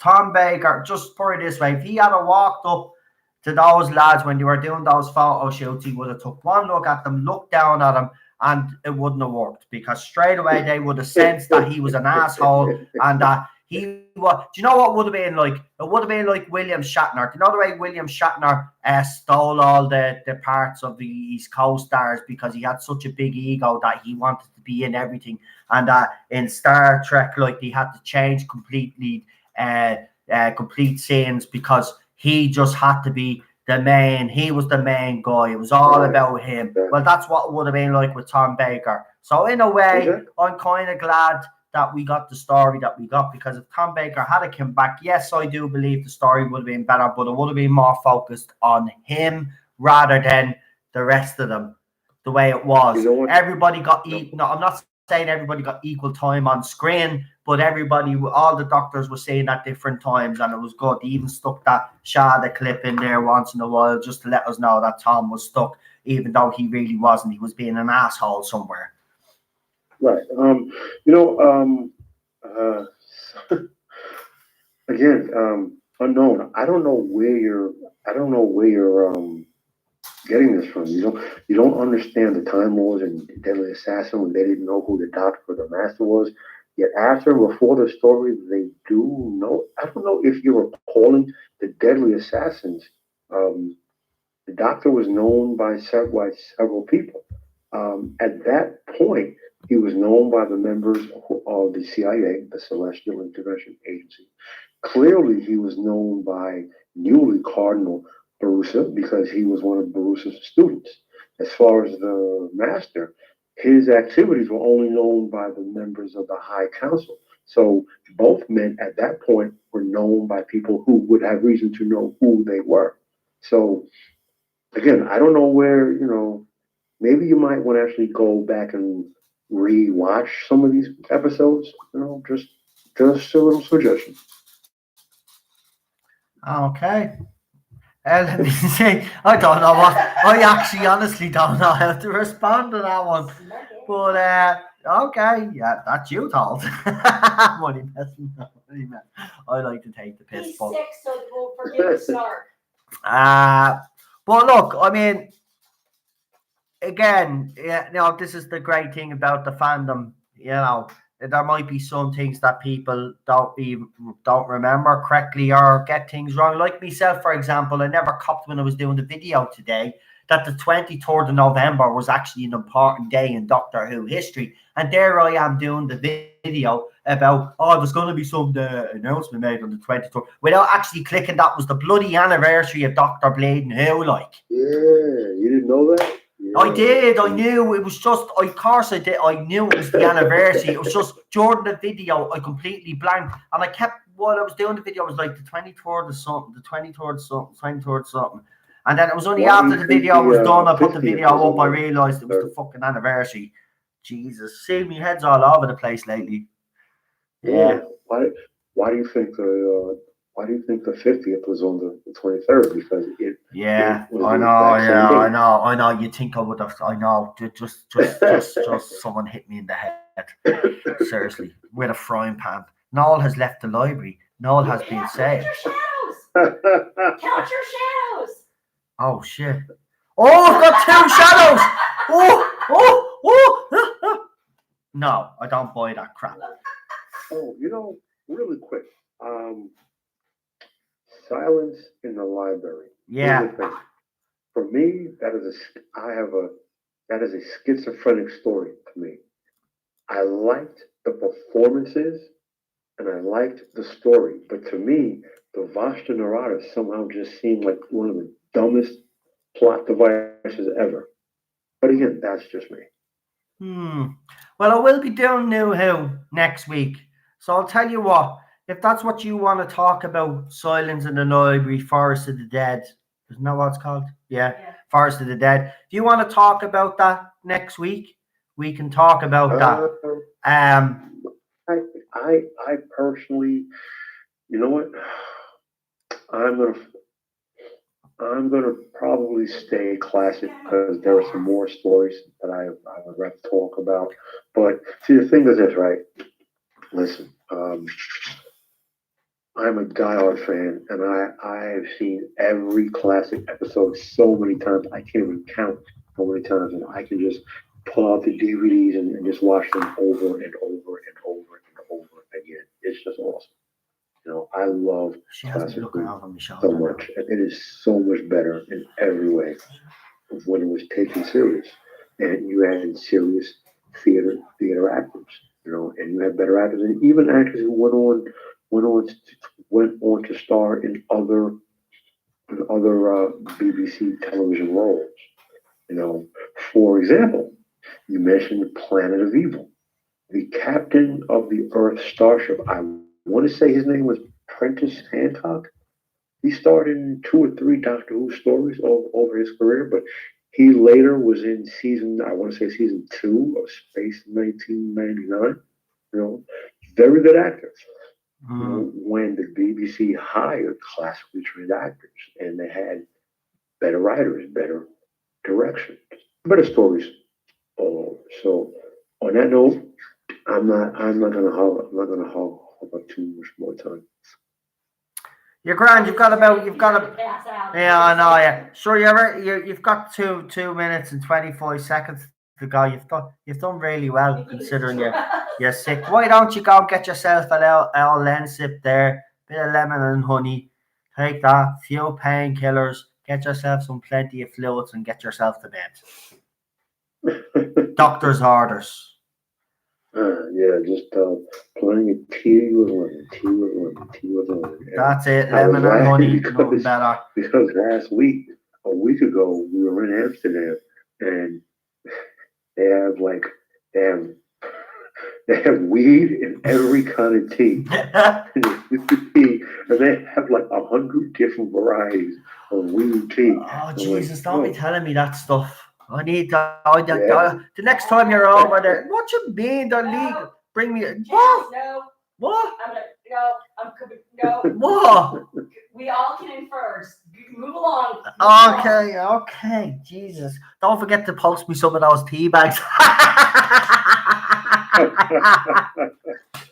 I'm only joking. And by the way, if the FBI or the CIA or whatever is watching. Yeah, but it's legal in the Netherlands, so. You know. Yeah, it's legal. It's illegal here, though. Wouldn't be able to get it, to be quite honest with you. So I was joking. I'd have to go to Amsterdam for that shit. Yeah. Yeah. It's the joys of being Irish. But we're getting there. We're getting there. Oh, and I will say this one last thing. So for me personally, the Five Doctors for me is 4.5 out of 5. Right. Genesis of the Daleks, I absolutely rate as 5.5.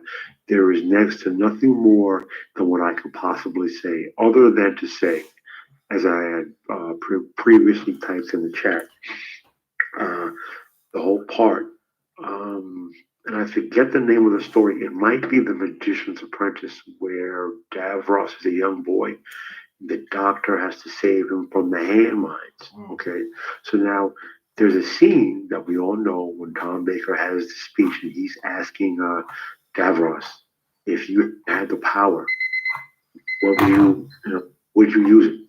And then the scene after that, when he's with Sarah Jane Smith, and he asks her, if you could go back in time, and if someone told you that there was a child, and this child would grow up to be the most evil dictator who would kill millions of people, and you knew that this child would be so horrible, would you kill that child? Do I have that right?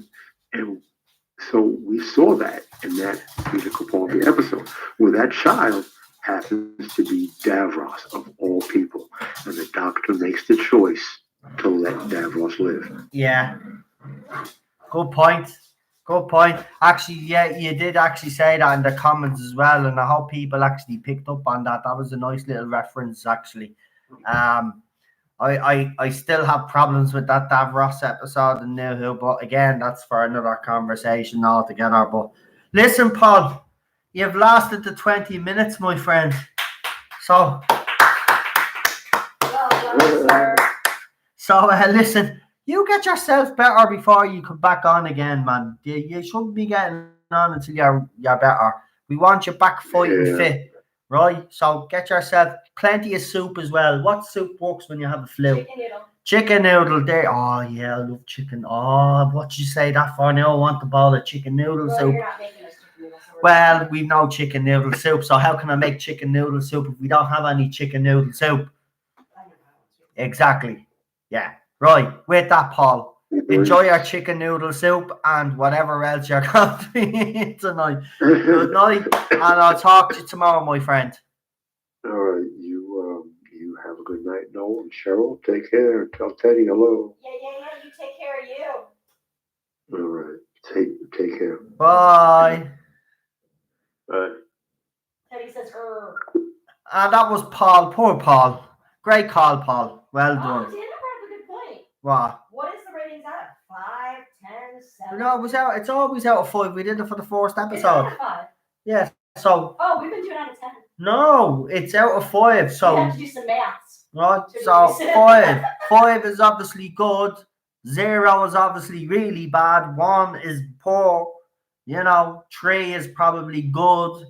4 very good. 5, so it's a rating out of 5, but you put it in the comment section of this video, not the live chat. And if you want me to put your ratings up on a YouTube video, as I said, I need your permission. Obviously, I don't want to put your name up and then someone moan and say I didn't give you permission to put my name up on YouTube. If you don't want your rating up on YouTube, just leave it beside I don't want my rating put up on YouTube, which means I'm screenshotting them and putting them up and doing a video.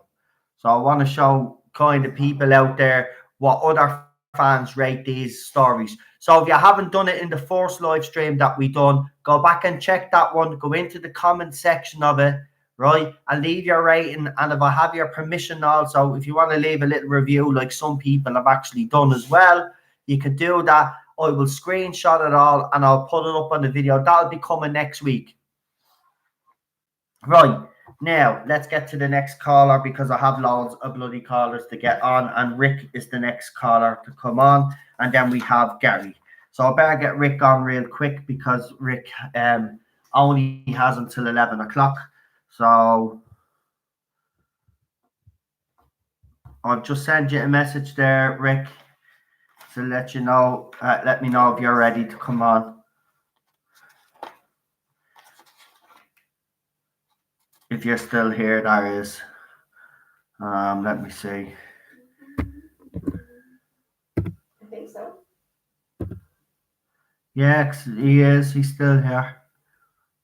He must be waiting on the stream to catch up, maybe. So we'll give him a couple of seconds. Any new people join into the chat there while I've been talking away? Matthew has joined. Welcome, Matthew. Rocker Runner is here as well. Welcome. And that's it. Yeah. I already gave it. Leland is here as well. Welcome, Leland. Welcome. Right, let's get Rick on because Rick has to leave. So we get Rick on as quick as possible. And then we have Gary after that, I think it is. Good evening, Noel. How are you? Good evening, chat. Can you hear me? I can hear you perfectly. Excellent. Right. Excellent. Okay, Right. so just get straight into it, mate. Go ahead. I'm not really Okay. saying much tonight because I'm letting you do all the talking. So walk away. Okay, sounds good. Okay, so two very big stories. Yeah. Indeed. Harrowing stories. So we'll take them in chronological order. So we'll start with Genesis and the Daleks. So Tony Nation, excellent writer, but loved to recycle his scripts. Okay, so he came up with a really good Doctor Who idea. And he just kept repeating it. So you had deadly disease, bomb that's ticking down, lots of tunnels, and so on and so forth. And they used to sort of recycle these elements and then chuck them back in while drinking champagne. And Terrence Dicks and Barry Letts learned how to handle them eventually. And they said, look, this is a great script, Terry, but it's very similar to the last one. Oh, actually it is. And so Terrence Dicks said to him, how about, you've never done this before, or it might have been Barry Letts, one of the two, said, okay, why don't you do the genesis of the Daleks, how they began? Oh, that's a great idea. So off Terry Nation went, and he gave us a stonking great script. That's why it's 5 out of 5 for me. And you may quote that because it is an absolute classic. I think people have covered already the fascistic elements, but I like to think of it from a different element. Think of it of the civilian population. We meet some of the civilian population of the Khalid race, and we meet some of the civilian population of the Thal race. And both of them have something in common. They both are just weary of the war. They want it over. And the military side of both sides are saying, yeah, it'll be over next week. It'll be over next week. It'll be over next week. We've got a super duper weapon. It'll be over next week. We're fine. We'll be great. It'll be over. It'll be peaceful. And they've heard this for, I think, isn't it 1,000-year war, Noel? Do you remember? I think I think it is a 1,000-year war. Yeah, so for a whole millennia, these people on both sides will be over next week. Imagine, for 1,000 years they've been hearing the same thing. And so imagine a millennium of that, and it's very religious actually. It's almost like the return of Christ, isn't it? It's next week. It'll be coming in the clouds. Look out for it. It's coming next week. Very much like Armageddon in my form of religion. It's coming next week. It's coming next week. Doomsday. But there's also a promise of salvation here. But it's always next week. It's always around the corner. And these people have had their civility stripped away from them. They've had their rights stripped away from them. And this, all it is a war. They've got these two domed cities. We get glimpses of the life there. But, and then Davros goes, okay, the Daleks are so important, I will kill my own people. I will commit genocide against my own race. Yeah. And that's as chilling a sacrifice as anything. And so it's almost like prefigured with the vial, isn't it? If you had a vial of a poison, yes, that would have set me above the gods. And so by destroying the Khalid race to birth the Dalek race, he has pressed that vial. He has destroyed everything. Appalling, isn't it? And yet, how does he treat the mutants? How does everyone treat the mutos? You're scum. Go out into the wasteland. Yeah. And the irony here, of course, is that what are the Daleks? They're just an accelerated form of the mutos, aren't they?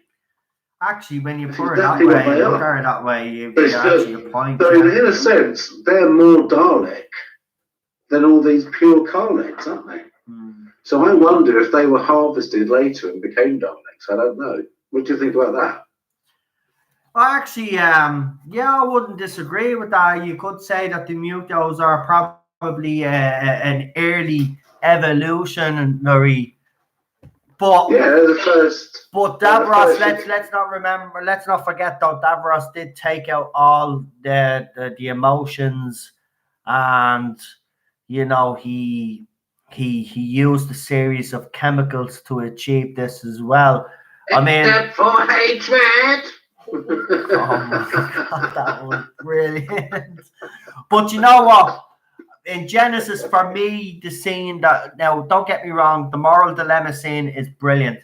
But for me, the scene that I love is where Davros is in the testing facility with his commander, and they're testing out the Dalek, and the Dalek shoots its weapon for the first time in that episode. That's actually quite chilling, because, if you haven't seen the Daleks before, if you've seen this, it's actually quite chill, and it is quite chilling, because you see that Davros is going to stop at nothing. As you said, he will even commit genocide just to get what he wants. He has completely let this project, like with artists, they let a certain, project overtake them, and they become, different people. You could see that with Davros.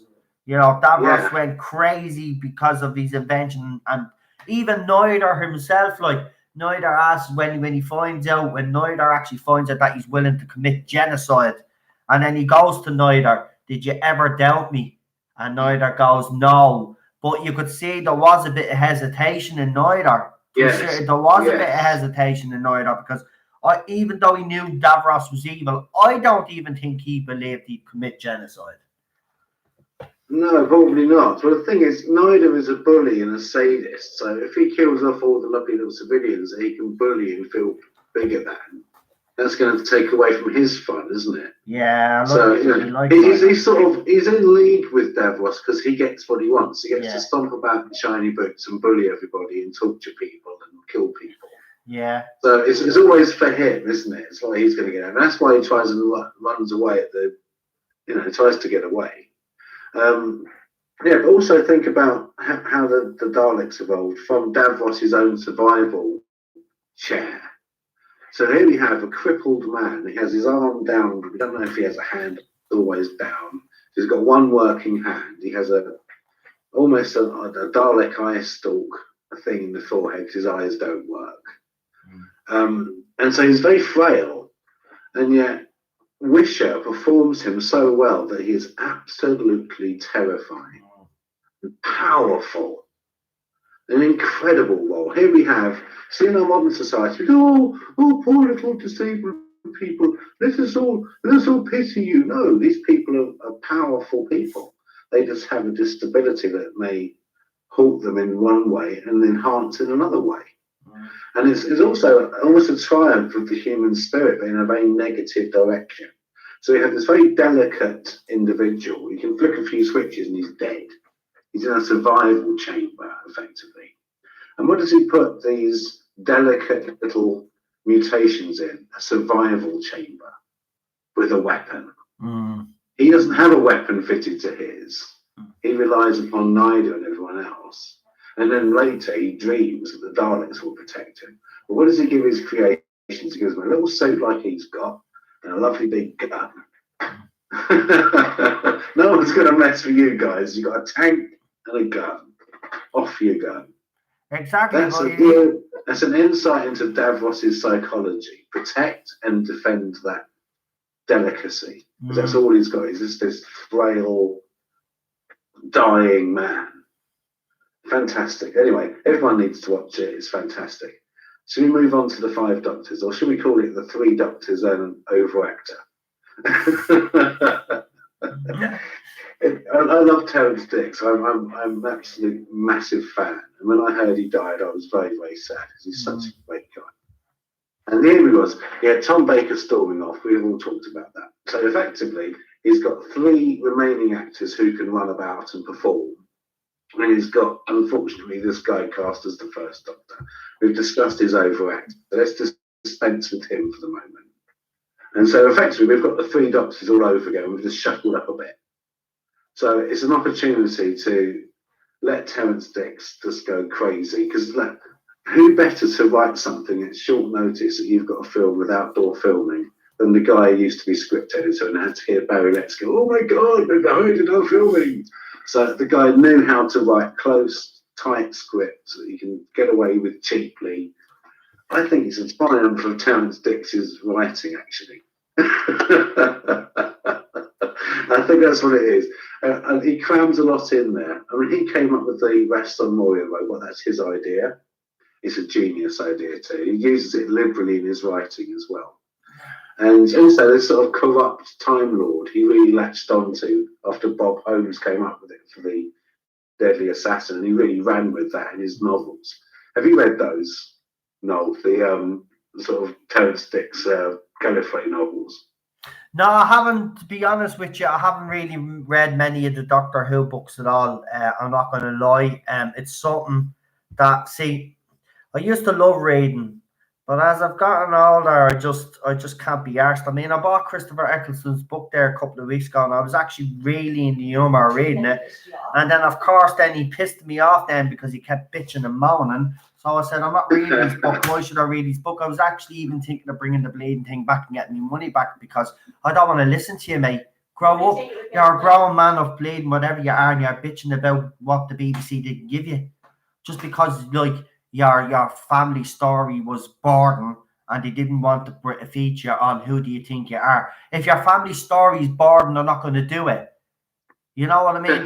That's just the way it is. They want exciting stories, people that have murderers in their family or people that have a bit of history. But obviously your family was boring and mundane. Get over it. You know what I mean? I've lost my patience with that chap now. No time for Christopher Eccleston anymore. To be honest with you, I don't really give a crap if he turns up for the next special or not. Putting it back to Sorry. Five Doctors. Putting it back. Here we go. Metaphorically, putting it back, reining him in. Right. You've got it. Okay. So he's got 3 doctors. He's got a corrupt mentor. Now that's something that Paul spoke about. We see the character arc of President Barusa. And I think it's, it really does hurt the Doctor when it finds that it's him. There's that scene when Peter Davison's Doctor, the 5th Doctor, walks in on the actor, I can't remember the chap's name, he's playing Rassilon this time round. He doesn't look surprised, Doctor. There's just that Peter Davison had a great face for emotion just in his face. He's an excellent actor. And you see in his face, because he's a fine actor, that look of deep regret and disappointment. Because this man had been a mentor. Yes, the Doctor had amused him, I think, at school. I was a teacher for a while, I'll probably go back into it at some point. And you do have your favourites. They're a bit cheeky, they're clever. And you think, yeah, they're being a bit cheeky, but there's some character there. You don't want to crush it. You go, I'm going to let them off a bit because they're witty or they're just good kids, And I can imagine later on in life, because I did junior school, so I can imagine at sort of a senior school level, you do get your favourites. And I think that's what they had. They had a very good relationship. And to see this man's meteoric rise to a president and thinking, oh, thank goodness someone nice is in charge, someone who I can respect is in charge. I can go off and be mad me. He comes back and the guy who mentored him and got him through his exams probably is now gone nuts. Fantastic. And that's Terence Dicks for you. And that's Peter Davison's acting. That scene's brilliant. What do you think about that? Yeah, I was just reading. There's a lot of people actually in the live comments here. I'm actually a bit surprised. Well, maybe it's because I grew up with Peter Davison being my Doctor, but I'm actually surprised about how much he's not really actually liked. I thought he was. Some people are saying he was bland on screen, but is better on Big Finish. I mean, okay, that's fair. Or maybe I'm going to be watching his era again, so obviously, like I'll see if I agree with you. But I grew up with all I'll say is get the DVDs of the stories that Janet Fielding's in with Peter Davison. And if those two are on the commentary, just listen to the commentary because Janet Fielding is merciless and she is so funny. She's amazing. I never liked Tegan as a character, but Janet Fielding is hilarious. Yeah. Okay, check out her commentary. She's so brilliant. And also think about this: Peter Davison, well known as affable Tristan, and he's following the most iconic man to ever play them all, and whoever will play them all, Tom Baker. Jesus, so Paul. It's like, guy, break. Jesus. Paul doesn't like Tegan. He has to wear a vegetable. He has to wear a vegetable on his lapel. I mean, come on, yeah. Celery. Yeah, I mean, look. I grew up with Peter. He was mine. After the other Doctors, I mean, he is a bit of feet. I mean, Colin Baker's like, I was a feet. I didn't like it at all. It was so neurotic sort of thing. But Peter Davison came at it. He was the youngest guy to ever play it at the time, and he just wanted to go off and have a laugh. This was sort of the affable. Oh, let's go and have an explore, Doctor. And he had a bit of string in his pocket, and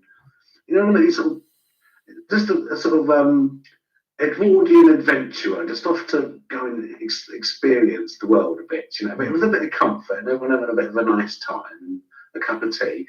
And it was quite a relaxing change from the intensity of the earlier Doctors. You do see sort of him stumble a lot in this role.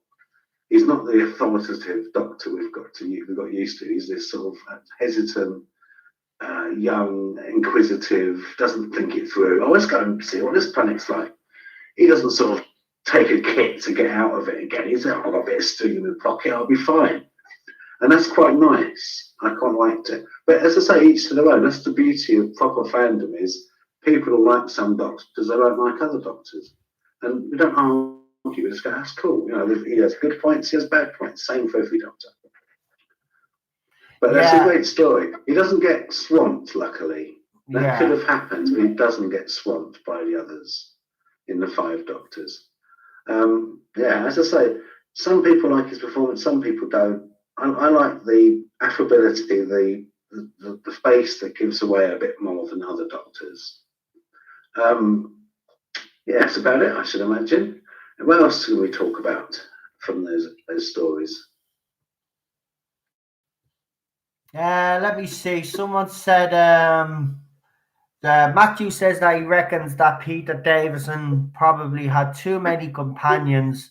It might have worked with less companions. I do agree with you on that one. I mean, I don't want to bring up the Series 11 again, but just one quick point I will say. You can see that that's also suffered with too many companions. So maybe that's a thing that they need to go back to either the 1 or 2 companions. But I do agree in Peter Davis's era, it did not work either. Too many companions. I don't like that. To be quite honest with you, I wouldn't mind, kind of an open kind of TARDIS policy where it's not the same companions all the time. Like he meets different people along the way and they kind of meet up and go on different adventures with him. I'd like them to go down that route instead of this whole companion thing, because we're starting to rely on companions too much now. Whereas if you just had the Doctor in the TARDIS, right, and they end up going to this planet and then you get people that live on this planet to help them and maybe bring them on a mission, bring them back. You know what I mean? Better than just having... I'm just sick of the whole companion, because you know what's going to happen eventually. They'll have all this. The Doctor is going to end up having a relation. It's already happened once. It'll happen again. Have a relationship with the companion, and I don't want that to happen. But getting back to it, too many will do. Peter Davison did suffer. Bringing it back to the 5 Doctors. Bringing it back. Yeah. Okay. We need to talk about other stuff. Okay. Bringing it back. So anniversary special. Show's going strong. But the real rot at the heart of the end of Classic Who was already there. Yeah. And it was the BBC wanting to spend more money on other shows, like EastEnders that was coming up. So the seeds of that, the seeds of doom were already laid, and they were growing in the BBC. So, and also the real problem was we had poor old John Nathan Turner, bless his heart, rest in peace, mate, was a very flawed producer. Let's leave it at that. And then he had a very, very not very talented, grumpy old git called Eric Saywood, who was his script editor. And instead of working as a good team like Barry Letts and Terence Dix did, or Bob Holmes and Philip Hinchcliffe did, and all the others who had any sense, they were always, it's not my fault, it's his fault. No, it's not my fault, it's his fault. It's not his fault, it's my fault. Oh, I didn't mean to say that, it's his fault. And of course, John Nathan Turner's not here to protect himself or defend his decisions. It is what it is. He was the longest running producer of the show. No one else wanted to touch it with the barge pole. And it was either he produce it or it goes off air. So although I do have criticisms about some of the decisions, especially costume, I do thank him for keeping it going at least. So I think, but that was at the root of it as well. You know, we had Saywood starting to go crazy. We had that relationship breaking down. And it shows in later episodes. But the 3rd season of Peter Davison, I think, is really good. There's our timer. Yeah, but he gets like an extra minute. Well, as ever, I've enjoyed chewing your ear off and all, and I've enjoyed bringing you back there, bringing you back to Classic Who. I know. Look, sometimes I'm gonna make a few little references. There's no harm in that. But I mean, like I've been good these last 2 nights. I have sticking to Classic Who. So come on, credit where credit is You've done well. You've done well, my young apprentice. Thank you.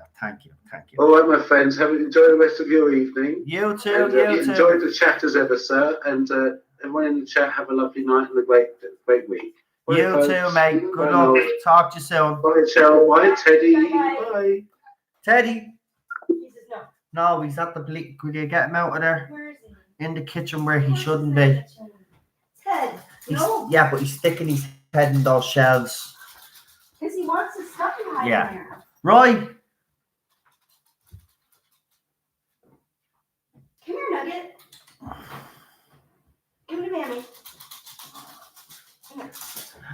Later on tonight, what I'm going to do is, because, you know, I don't get to get everybody on that I'd like to get on. So there's people out there that have YouTube channels that I support. So what I'm going to do is I'm going to take a screenshot of those YouTube channels.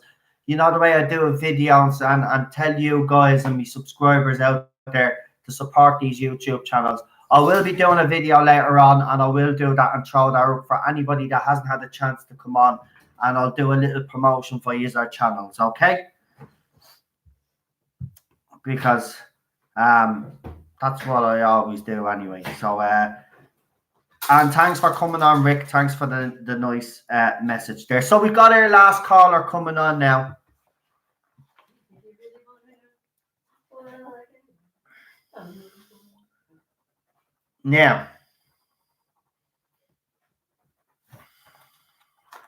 Now remember, of course, I forgot again, but you can leave the ratings in the comment section. Remember, at the end of this live stream or right now, go into the comment section and give your ratings for the 5 Doctors and Genesis of the Daleks. And if you want to give a little review as well, please do that. And also, when you write the review, if you want me to use your review in a video that I'm going to be actually in a video that I'm actually going to be doing with all these comments, please make sure that you leave beside your comment that I have permission to put your review up. If I don't get that permission, what I will do is I'll still put the review up, but I will cover your name. So if you want your name to be out there so people can see that you've made this review, then that's what you need to do. If not, if I don't get that clarification, then I'm not going to leave your name visible, because I don't want people giving out to me and then the video ends up getting taken down because someone wasn't happy. Right, I'm just getting in contact with me last, just see if they're ready. And Chuckzilla has, thanks Chuckzilla. You always do it. I always keep forgetting, by the way. Please remember, I am also on Facebook. So we have the Tardis Zone, the classic years, and we've also got obviously the 2005 and present group. Both links have been put in there. So that's great. Don't forget, Neil, to put, I don't know if you did earlier, put the link of your channel, because you were obviously on tonight. And anybody else that was on tonight, please put your channel up. For all those that weren't on tonight, don't worry, I will include you in the video tonight that I will be putting up for people to subscribe to your channels, because let's be honest, we must support each other, because you know what I mean, YouTube are being big dickheads about it. And, you know, I've worked too goddamn hard for YouTube to take this bloody channel down. I'm telling you now. I am happy. I'm just saying, all this hard work, all this stress, all the good times, all the bad times, building this channel up, for them to just take it away like that? No, I'm sorry. Oh, Jesus Christ. Right. So our last, I did a video call. Sorry. I'll take I ended that. I accidentally did a video call. We don't want to be doing that. Oh no, I did a video call again. What is wrong with this phone? Right, there we go. Perfect.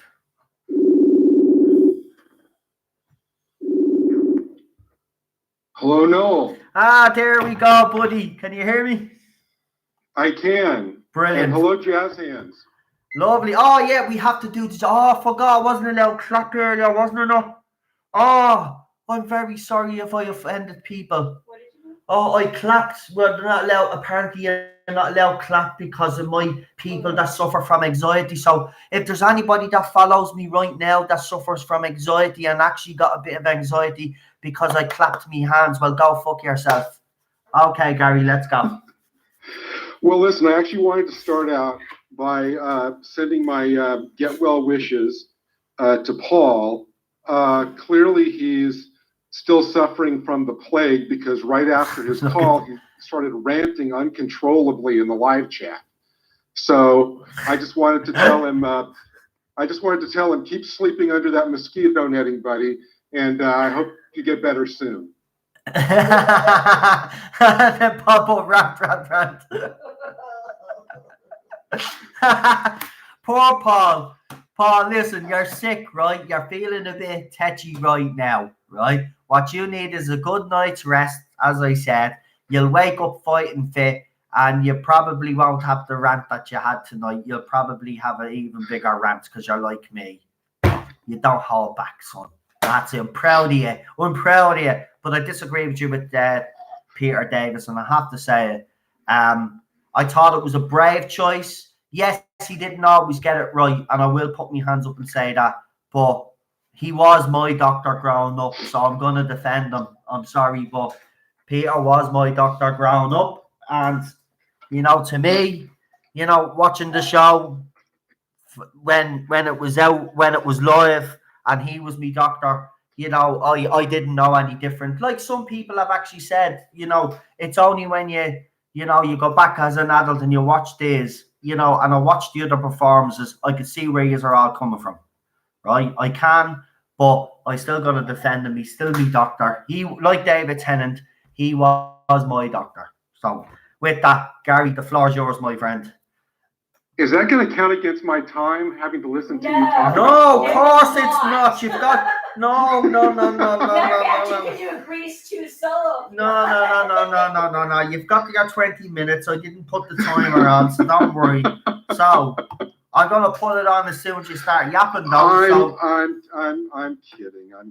I know you're only messing. I know, and Paul, I know you're only. I know.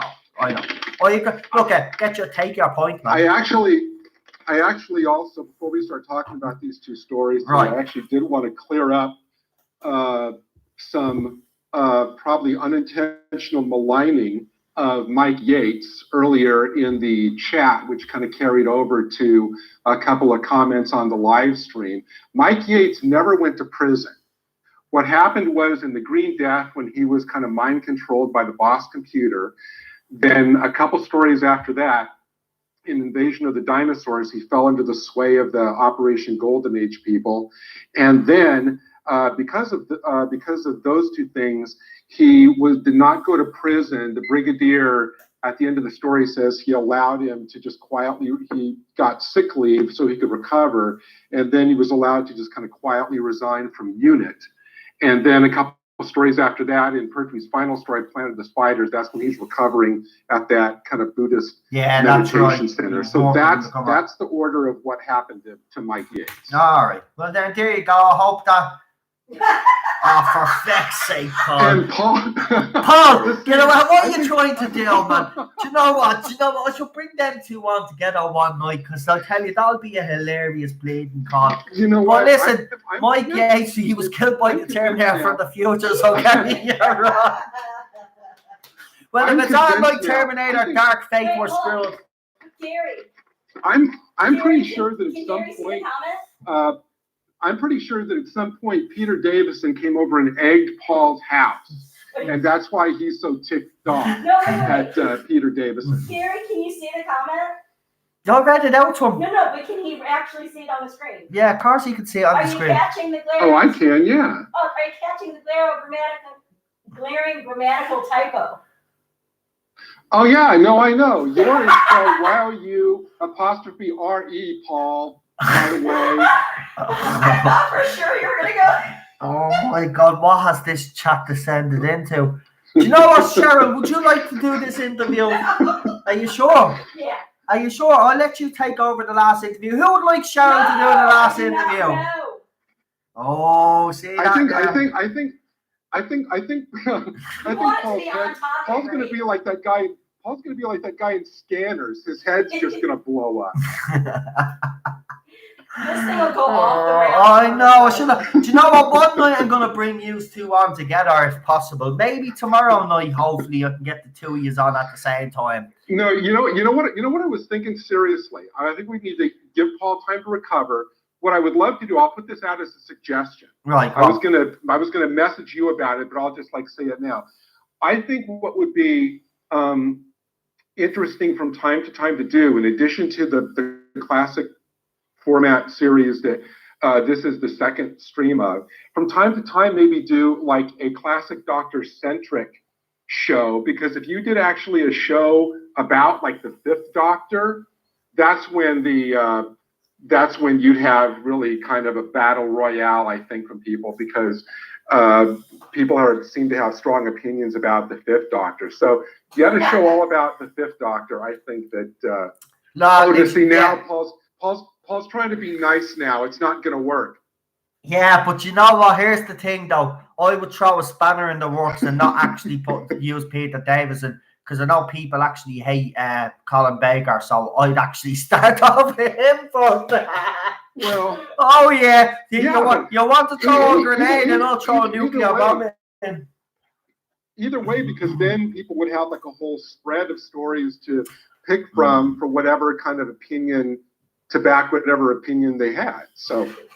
No, that's true. The only reason why I'm doing it kind of this format this way, but I have kind of slightly changed it. So tonight I'm going to pick an episode, a story that I want you to talk about, and then you can... No, that was not a criticism of how you're doing at all. Oh, no, I know that. No, this was something that I actually said at the start, Gary. You missed it. I actually said this at the start of the stream.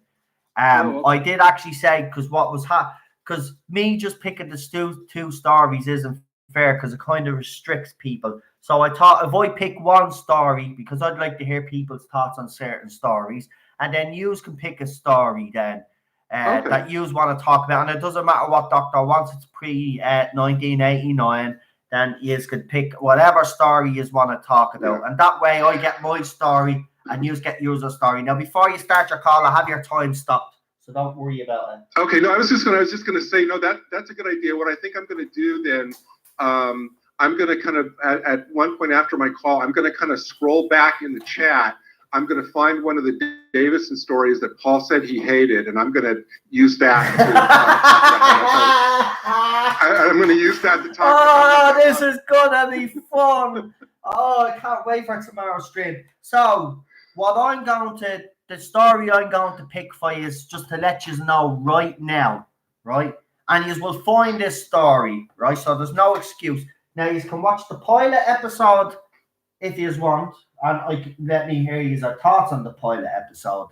But okay. Right. So, but this is what I want you now to discuss along with our story.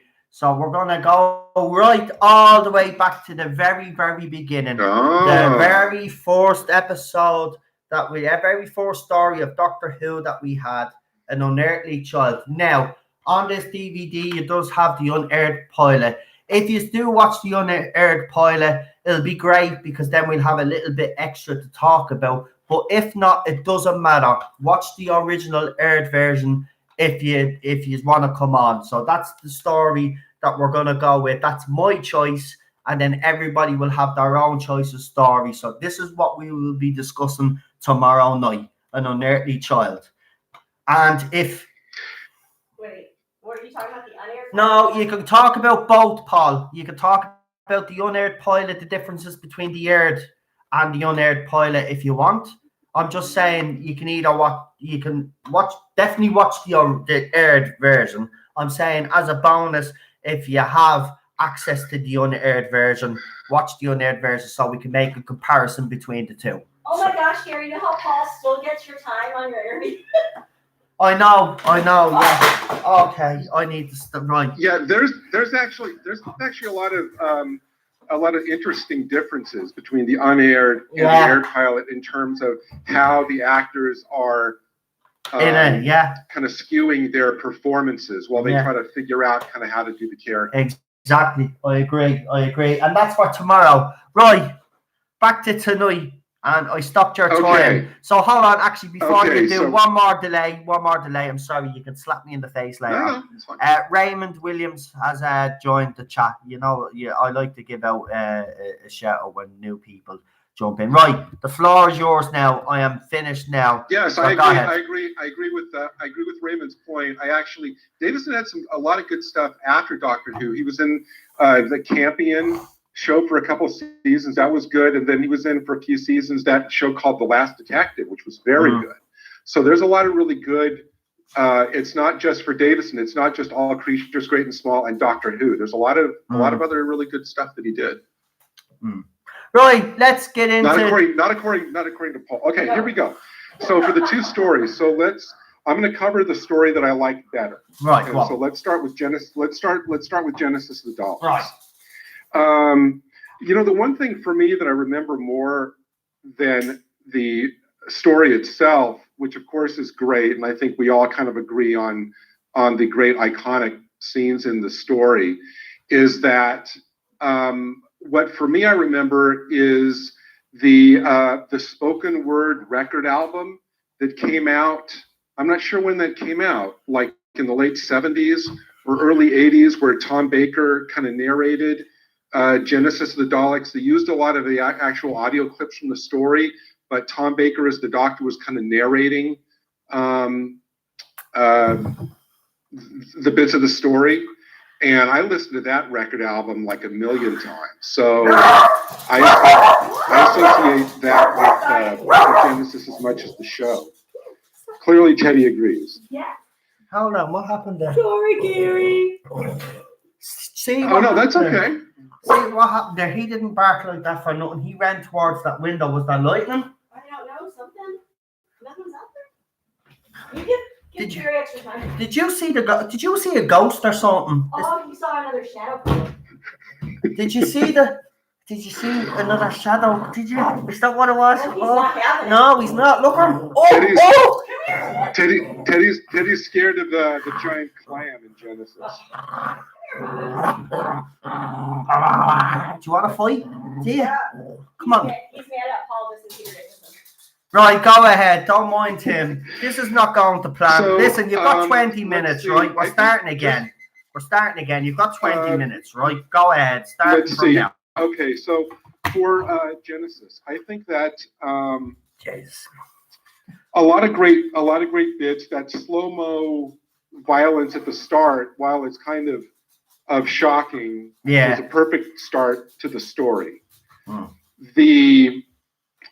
As much as, well, and of course, this begins really, I think this story is the dividing line between every Dalek story before this, I think fits into one continuity. Mhm. And then from this point on, it's like a totally different Dalek continuity. And of course, from this point on, you can't have the Dalek, it's impossible to have the Daleks without Davros. So really, the era of the Daleks only story kind of is over with Genesis of the Daleks. I think that and it's interesting, this really is a Davros story. I think the Daleks are really only in it for maybe about 20 minutes of the whole 6 episodes. It's really more the Davros driven story. The one of the things I love best about this story, Tom Baker's first year, and then also counting Terror of the Zygons, where it's the 4th Doctor, Sarah, and Harry, for me is the best run of stories. I think that's probably the best team, the TARDIS team, in the entire classic series. And one of the reasons I love Genesis, because I actually think this is Harry's best story. I think the fact that they separate Sarah out from the two of them really, really early on is great, because it allows an interplay, like a two person interplay between the 4th Doctor and Harry that you really don't get in any of the other stories. And I think it's great. Their banter, their interplay, their kind of like subtle comments. The fact that when Harry saves the Doctor after he's stepping on the landmine in the first episode. I think that you can tell that immediately elevates Harry in the Doctor's estimation. Later on, when in the scene out, everybody remembers the scene outside the incubator room, but the I have the right. But in a lot of those scenes before and after, when he goes in, Harry's the one who's kind of working with the wires to kind of help set the explosive. So I think Harry is really shown off in this story.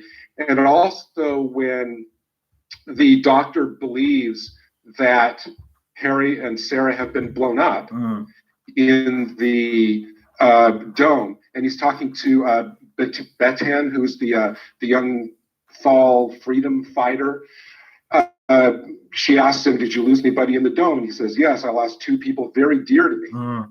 So clearly, even by that point, both Harry and Sarah have endeared themselves to the Doctor. So as a big Harry fan, I just love this story. I actually agree with Paul. I have to say, he said that Harry deserved more stories.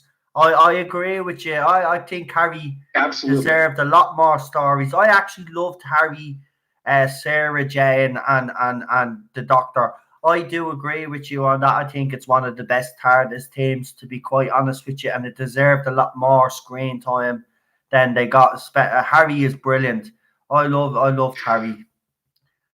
Well, in later years, it's not uncommon. Find any kind of lengthy, say, like Doctor Who magazine interview with Philip Hinchcliffe, and he will say quite often that his biggest regret was not keeping Harry in for longer, because when Harry was first, of course, the story everybody knows, that when Ian Marter came on, the Doctor, they didn't know what the age of the 4th Doctor would be or how the 4th Doctor would play. And so they brought Harry in as kind of an insurance policy if they needed a younger guy to do the physicality, the action man type of stuff. But his interplay with Elizabeth Sladen and Tom Baker was so great that they, for some reason, just kept to the initial plan of, well, Harry's really not needed. But in retrospect, Hinchcliffe has said more than once that's his biggest regret in not keeping Ian Marter on longer. So I'm glad that he realized that. Yeah, it's always like that though, that situation, isn't it though? It's always after the fact they realise they should have done something, but at the time it probably wouldn't have worked out in their minds. It wouldn't have worked out or wouldn't have been right. But I mean, I love the stories with Harry and the minds. They're brilliant. Like, I'm actually on, as I said, I'm on Tom Baker now, and obviously he's only Harry. I think I'm on the 2nd story now where Harry has been with them, and already like Ark in Space. Yeah, already like I think it's Ark in Space. Yeah, already. See, I'm confused now. It's only when I pour it back up on the computer I know what I'm actually on. But I can't wait. I just love them. I just love them. Great trio.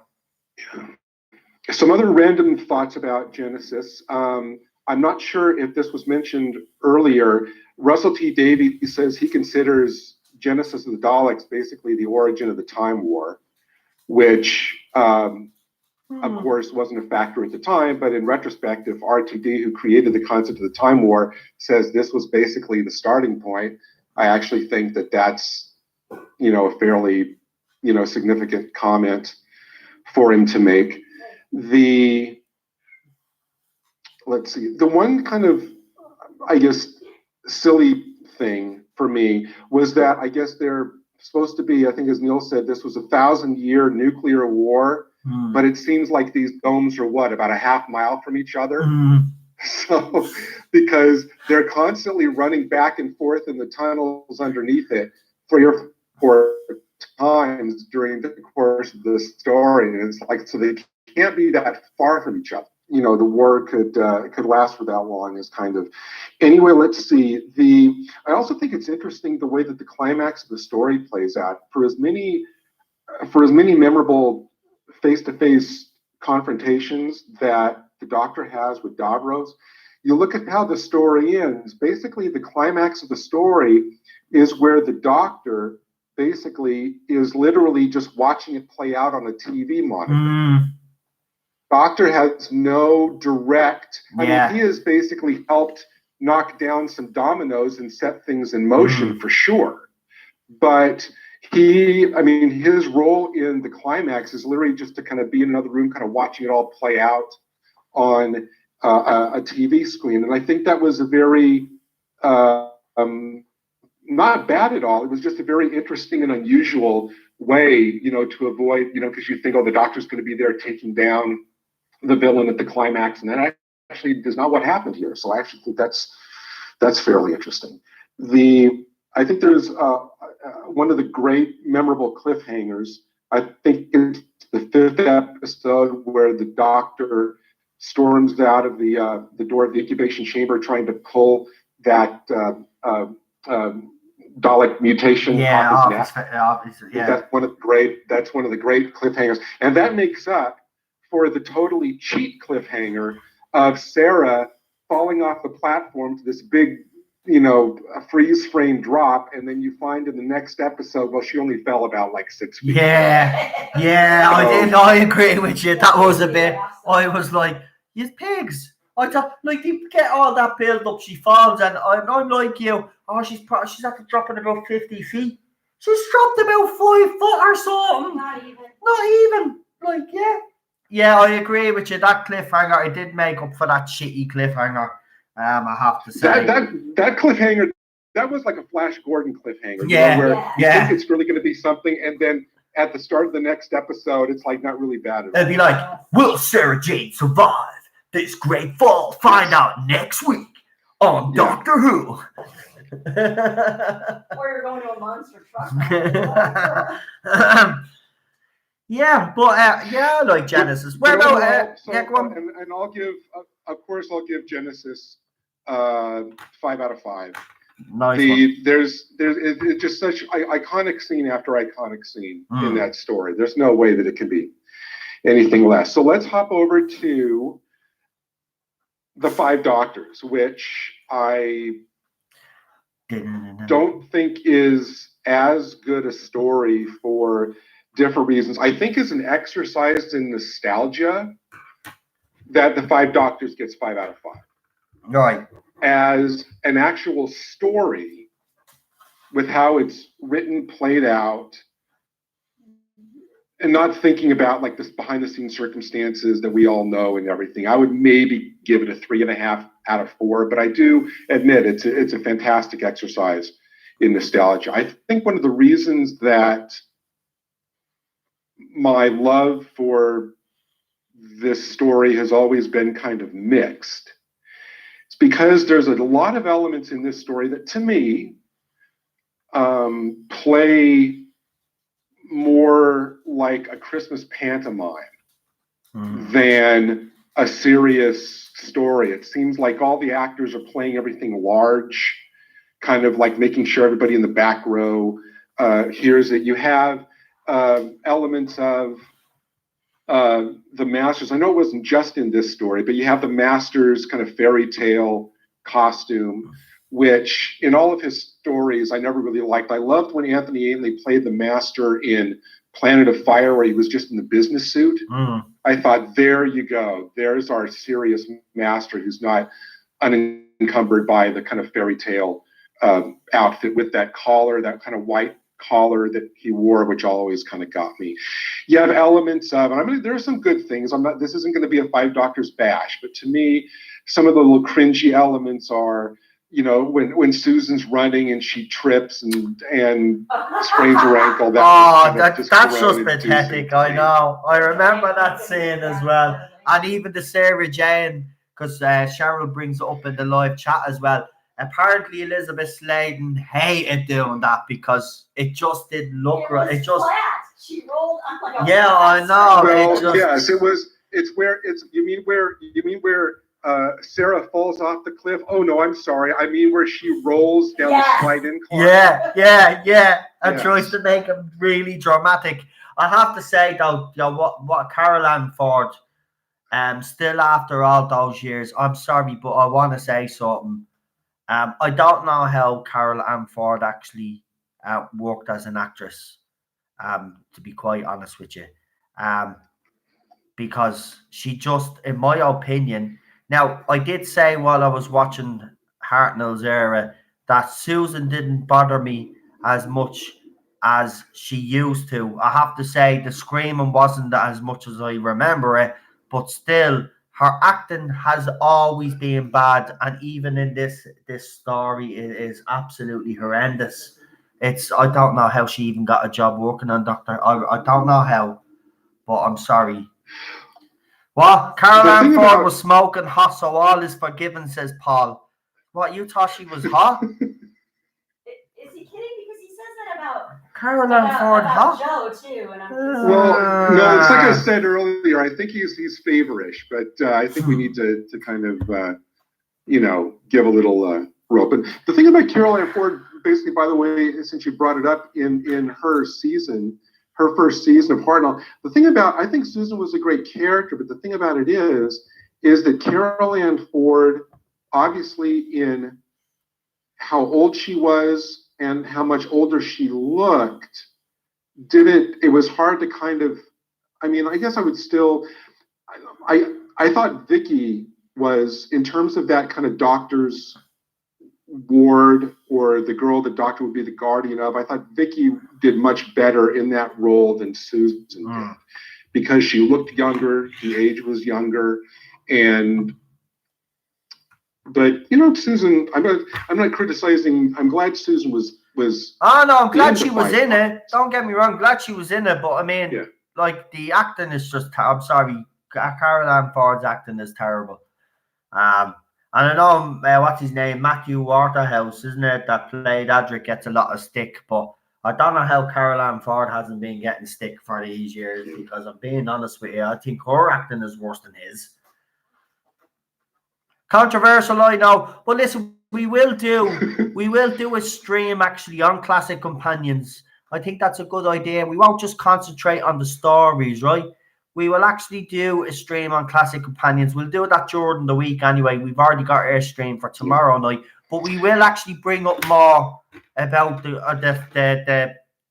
Classic Companions anyway. But listen, back to a couple of the a couple of the other kind of panto elements that I thought in this, that it made me hard to really kind of buy into the drama of the story. You have things like, for example, lines like "No, not the mind probe," and all of that, and then things like, for example, the way they stage the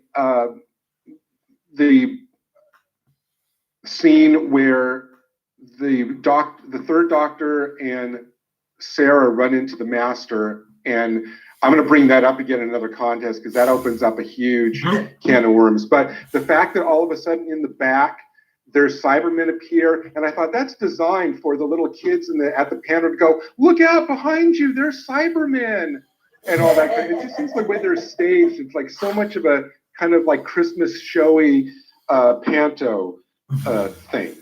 And the way that Rassilon in the original, not necessarily the special edition, which I like a lot more, the fact that in the original version, Rassilon with the appearance and the voice is more this kind of like Wizard of Oz type of face behind the curtain type of thing. It's just all these elements to me kind of add up to more.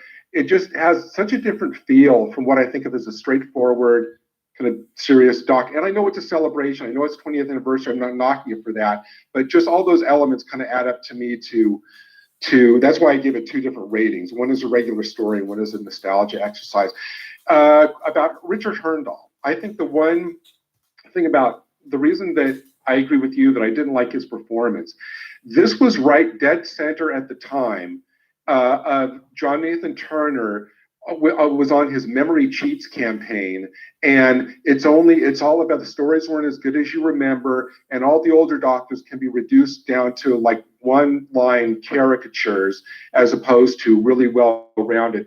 Clearly, this is nowhere near the full kind of rich performance and the many-faceted performance that William Hartnell was able to give, because what Richard Hurndall did is he focused on, as Davison says in the story, the touchiness, the irritability, the doesn't suffer fools gladly, and all this stuff. And that was kind of the one note that he played in this. And so I think every time they did a first Doctor outside of after the 10th Planet was not really being true to William Hartnell's performance. Even in a way, the Three Doctors was limited by the fact that he could only be on the screen, so you only got not his full range of performances. But yeah, I agree. Richard Hurndall, it was focusing too much on one element of the early first Doctor, not the way that he all the way throughout. I would actually say probably that performance by Richard was more in line with the unaired pilot performance, because in that one, William Hartnell is definitely more brash. He's definitely more angry, cranky, So maybe, again, maybe JNT probably said, here, watch this episode, or I'll watch this story, and probably gave him the unaired pilot or something. That's very astute. I would totally agree with that. Yes. Let's see. I thought it was unfortunate that the way that the story was structured, that Peter Davison didn't actually have a lot of screen time with the two. He didn't have a lot of screen time with the two actors who actually played the Doctor, Patrick Troughton and John Pertwee. I actually thought that was very unfortunate, the way that they structured it. I mean, of course, it's a modular story. Terrence Dix has said that he was writing where sections could be taken out and other villains or whatever could be inserted in, or other companions. It was a very modular like that. Initially, you talked about Tom Baker. I'd read that when in the first draft that Terrence Dix has said that the fourth Doctor was originally going to be the one who was doing the investigating on Gallifrey, who was with all those scenes with Bruce and finding the harp and the secret passage to the tomb and everything. That was now, and I don't really know then what that would have left for Davison's Doctor to do, because that was really kind of what drove the story. So it seems like, and I don't think as a 90-minute show, I don't really think, I mean, yes, it's too bad that Tom Baker himself couldn't have been in it. That story would have been way overstuffed at 90 minutes, because then you would have had to give Tom Baker a lot of scenes. You would have had find another companion for him to be with during his scenes. And by that point, at 90 minutes, you are I can't really, unless, let me toss this out as a possibility. Since they had that fantastic clip at the beginning from Dalek Invasion of Earth with William Hartnell, maybe what they could have done, if Tom Baker had been in it, I would have had the start out with that scene, the clip from Dalek Invasion of Earth. Yeah. And then so you actually did get the actual first Doctor. But then for the actual story, have the first Doctor be the one who's stuck in the time eddy. And then you have Doctors 2, 3, 4, and 5 for the bulk of the story. We've already had a scene with the actual first Doctor, so we got the first Doctor in the story. That way it would have prevented them having to bring in a replacement for Hartnell. And all the time that was devoted with Richard Hurndall's Doctor, then that could have easily been given over to Tom Baker. That would have actually, I think, been much workable in 90 minutes if they would have done that, instead of having to try to have 5 full Doctors, all with dialogue and their own companions and all that stuff. So that would be just my way I would have kind of gotten around that. The thing about, what are my notes here? I was actually kind of distressed to see the fact that the Cybermen, in their first appearance after Earthshock brought them back into prominence, here they were basically kind of reduced to disposable, killable tin soldiers. So I actually, in my opinion, I thought for as much as Earthshock did to bring them back, this story basically kind of struck them down again in terms of their power and their menace and everything. The Raskin Warrior robot, as Paul said, was a great creation. But the fact that Cybermen were only there just to be easily killed, I thought, well, that didn't really do the Cybermen too many favors.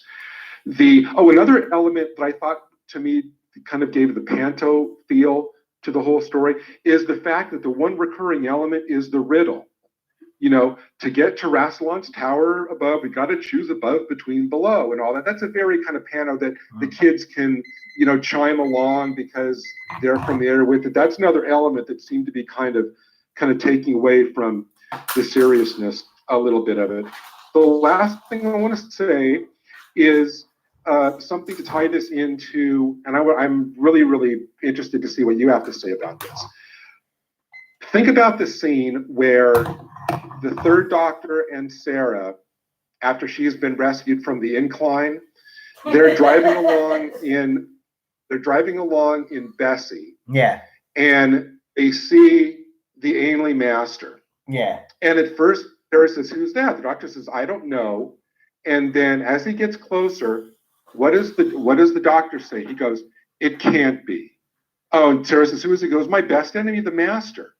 So let me ask you, Noel, in the Five Doctors, it's clear that Time Lords can recognize each other even after a regeneration, because when he got closer, he knew right away that this was the Master. Why then, Noel, didn't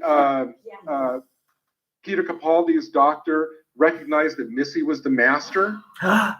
Maybe because she's not? Oh my God, she went there. Wow. Oh my God. But we've been I'm just going to leave that. No. That's a good. Because I think, wow. I think that answers itself. Right. Well, do you know what? That is something as well that we'll have to fucking talk about. So look, I'm gonna write that down actually because we need to be talking. That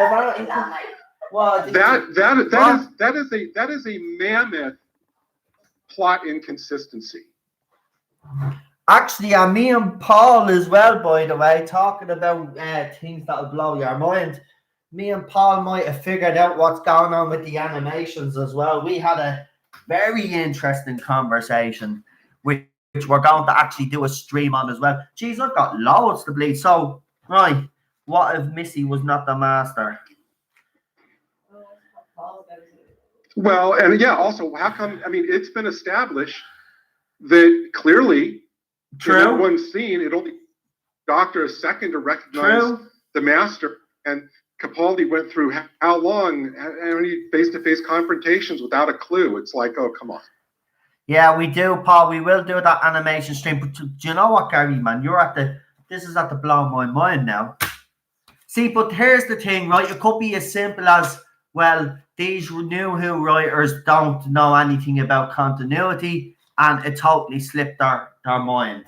But you do make a very valid point. Why didn't Peter Capaldi start? Oh my God, I can't believe we're actually possibly. Okay, no, I'm not going to immediately discount what you just said, but the fact that Moffat, who is an avowed lifelong Who expert, was shepherding that show. Clearly, even if the writers did that in the first draft, where was Moffat to go, wait a minute, that doesn't track? Yeah, true. Well, you know what? That is an interesting thing. This is an interesting topic, and what a way to end a phone call. Mind. And one thing I just gotta say. Go on. The last thing I just gotta say. Right. I thought that I'm looking at the screen now with the title of today's stream underneath it. I thought you kind of missed a beat by actually not calling today's stream the Tardis Death Zone. Oh, yeah. Because we're talking about the Five Doctors. Yeah. No, I just saw that. I thought, oh, because I kept having death zone. Everybody's talking about the death zone, zone. I'm not that clever. But oh no. But anyway, so yeah, I just thought that was like a massive. I can't, and I still can't figure out how to reconcile that. Especially when I was rewatching the Five Doctors, I go, wait a minute. I was watching, and Capaldi, who, was such a Pertwee fan himself, and it was like, oh, where was Peter Capaldi going? Wait a minute, why don't I recognize Missy? Yeah. Oh, do you know what? You're after opening up a big can of worms. We will delve into, because I did say I wanted to branch into a bit of New Who as well, so people don't feel left out. So that subject's what am I missing? Has he? Oh, all right, okay, but like, okay. Oh, sorry, Neil. And, So, and apparently, okay, Neil and was. I'm going to, as Sarah Jane Smith said when she left in the Hand of Fear, I'm taking my goodies and I'm going home. But before I do, I want to ask you and Cheryl that did you hear on the news this week that NASA has opened up a new restaurant on the moon? Oh no. No. No. The food is great. But there's no atmosphere. But I can actually see Paul's face from here. Oh no. I know. Right, and with that silly joke, I'm going to end this. Talk to you Gary, soon. I will talk to you tomorrow, pal. And if you want to come on tomorrow, let me know. Oh All right, my talk God, to you you're soon. all very funny. Good night. Good night, Gary. Good night. Bye. Bye. Right, so we have a couple of things to look forward to. So we will actually do that stream where we will talk about Classic Who companions, and we will actually talk about that huge bombshell, which you think I would have figured out by now. Actually, why didn't we? But there you go. We'll talk about that as well, and obviously all the other stuff that we have said we're going to do. So we've got loads of stuff to do over the next couple of weeks. But there was something else I wanted to actually say there now. Right, well, that's the last call. So let me see. Right, I think we're good. So I just seen Bad Wolf 66 pop in, but we have started it now early tonight. So we'll see how this was an experiment to see how it goes. We'll be back to the 10 o'clock slot tomorrow night. We'll see how this stream goes tonight, overnight. See if the numbers match up with the numbers that we've been getting for every other stream, and if they're better, then I will change the time from 9 to 12. Well, do not sound excited about that. I actually don't. I prefer the later streams, but I mean, if it turns out to be better, who am I to argue with the numbers? So, the YouTube has been annoying me with the sub numbers lately. Yeah, mine keep going up and down at this. But listen, here's the thing. I actually do want to finish on that whole YouTube thing. I'm not going on a big rant now, and I'm not going to go talking here for about 10 minutes. It's just a quick little thing. Right now, YouTube is putting channels like mine in a lot of danger. So what I need from you guys, right, and you guys already support this channel by subscribing. But if there's fellow Whovians out there, or anybody, we won't be just doing Doctor Who news, as you know. But if there's any like-minded people out there like yous our good selves in the live chat, right, do me a favor, share this group. Okay, share the YouTube channel all over the place, will you? I need yous our help, because what's happening is if your channel is not commercially viable, they are getting rid of YouTube channels, and my YouTube channel hasn't even been monetized yet, because I'm not even at the monetization goal yet. I'm 397 last count behind. Now, in fairness, in saying that, in 6 months it's grown from 59 to 600 something, so I'm proud of that growth. But we need that extra little push now, and hopefully some of the bigger YouTubers out there might actually help me, because I see that they're helping other people that set up channels 2 weeks ago and they've been monetized, which kind of annoys me a little bit, because the fact is we put a lot of work in this, and it's not fair when you see a brand new channel just come up and they're already monetized, and you know they're talking the same crap as every other YouTuber out there. It's actually ridiculous, because I did it again. Oh shit. We might want to end the stream if we're going to let you go. Bad news. Shit. Right. So just do me a favor. Just share, as I said, and help the channel as much as you can. And I know you already do, but I need that extra little push off you now because I want to try. Look, it was never about monetizing this channel for me, and it wasn't. But right now, at the end of the day, if I want this channel to survive, I have to monetize it, right? So I have to get to those 1,000 subscribers because if I don't, what's going to happen is that there won't be even a channel there. And for people that are saying that I'm making it up, it was on YouTube. YouTube have even replied that you know what I mean. I've seen it. They have apologized to people that their YouTube channels have been taken down. So do everything that you can to help me out if you don't mind, guys. I really appreciate it. Or we'll wake up one day and I'll have no channel. And that's just the bottom line. And I'll be damned if I'm gonna let them destroy everything that we have built here. And I'm just at the whacking me knee so hard off the edge of this metal table, right? But I got right underneath the kneecap. Now I play soccer a lot, so I have dodgy knees from playing football. And anytime I touch them, I'm just at the seriously, I'm literally at the that is the most my kneecaps at the moving back in place. The relief. Right.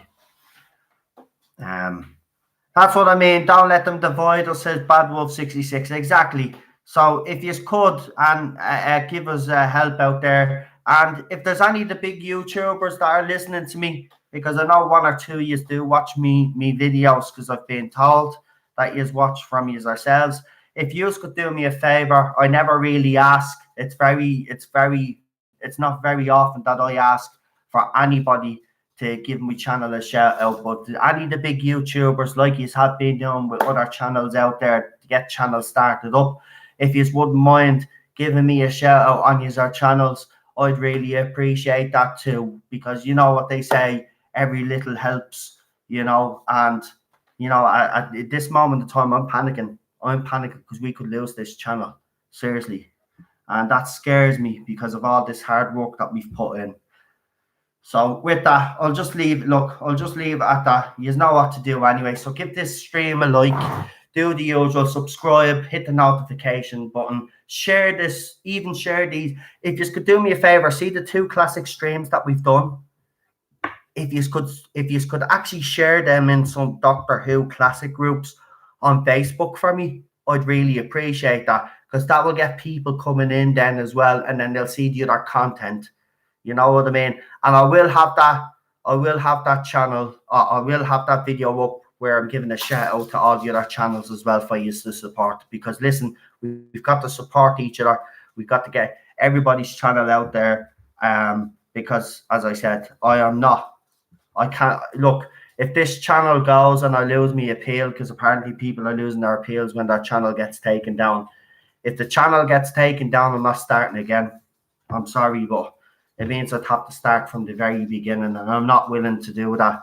Like, it's 2-3 years of hard work gone down the drain. No way. YouTube, get your act together. People are giving out you on Twitter as well, telling you to get your act together. So listen, we have to get this channel up to 100 subs before Christmas, or we might, and that's less than a month away. So do whatever you can. Okay, I can't support Peter Davison, but I will support you, my friend. And that's why, actually, by the way, before I do go, because I do have a couple of other different streams coming up. So as I said, myself and Paul are going to be doing a stream on the animations. So we'll get that done as soon as we can. Yeah, 1K subs, I mean. Yeah, I need 1K subs. I'm going to do that. I'm going to do that with Paul. We have that. Also, at some stage, myself, Gary, and Neil are going to do the War of the Worlds. I'm telling you now what it is. We are going to review War of the Worlds. We have watched War of the Worlds. We have different opinions on it. I thought it was okay. It does go a bit woke. I'm not going to lie.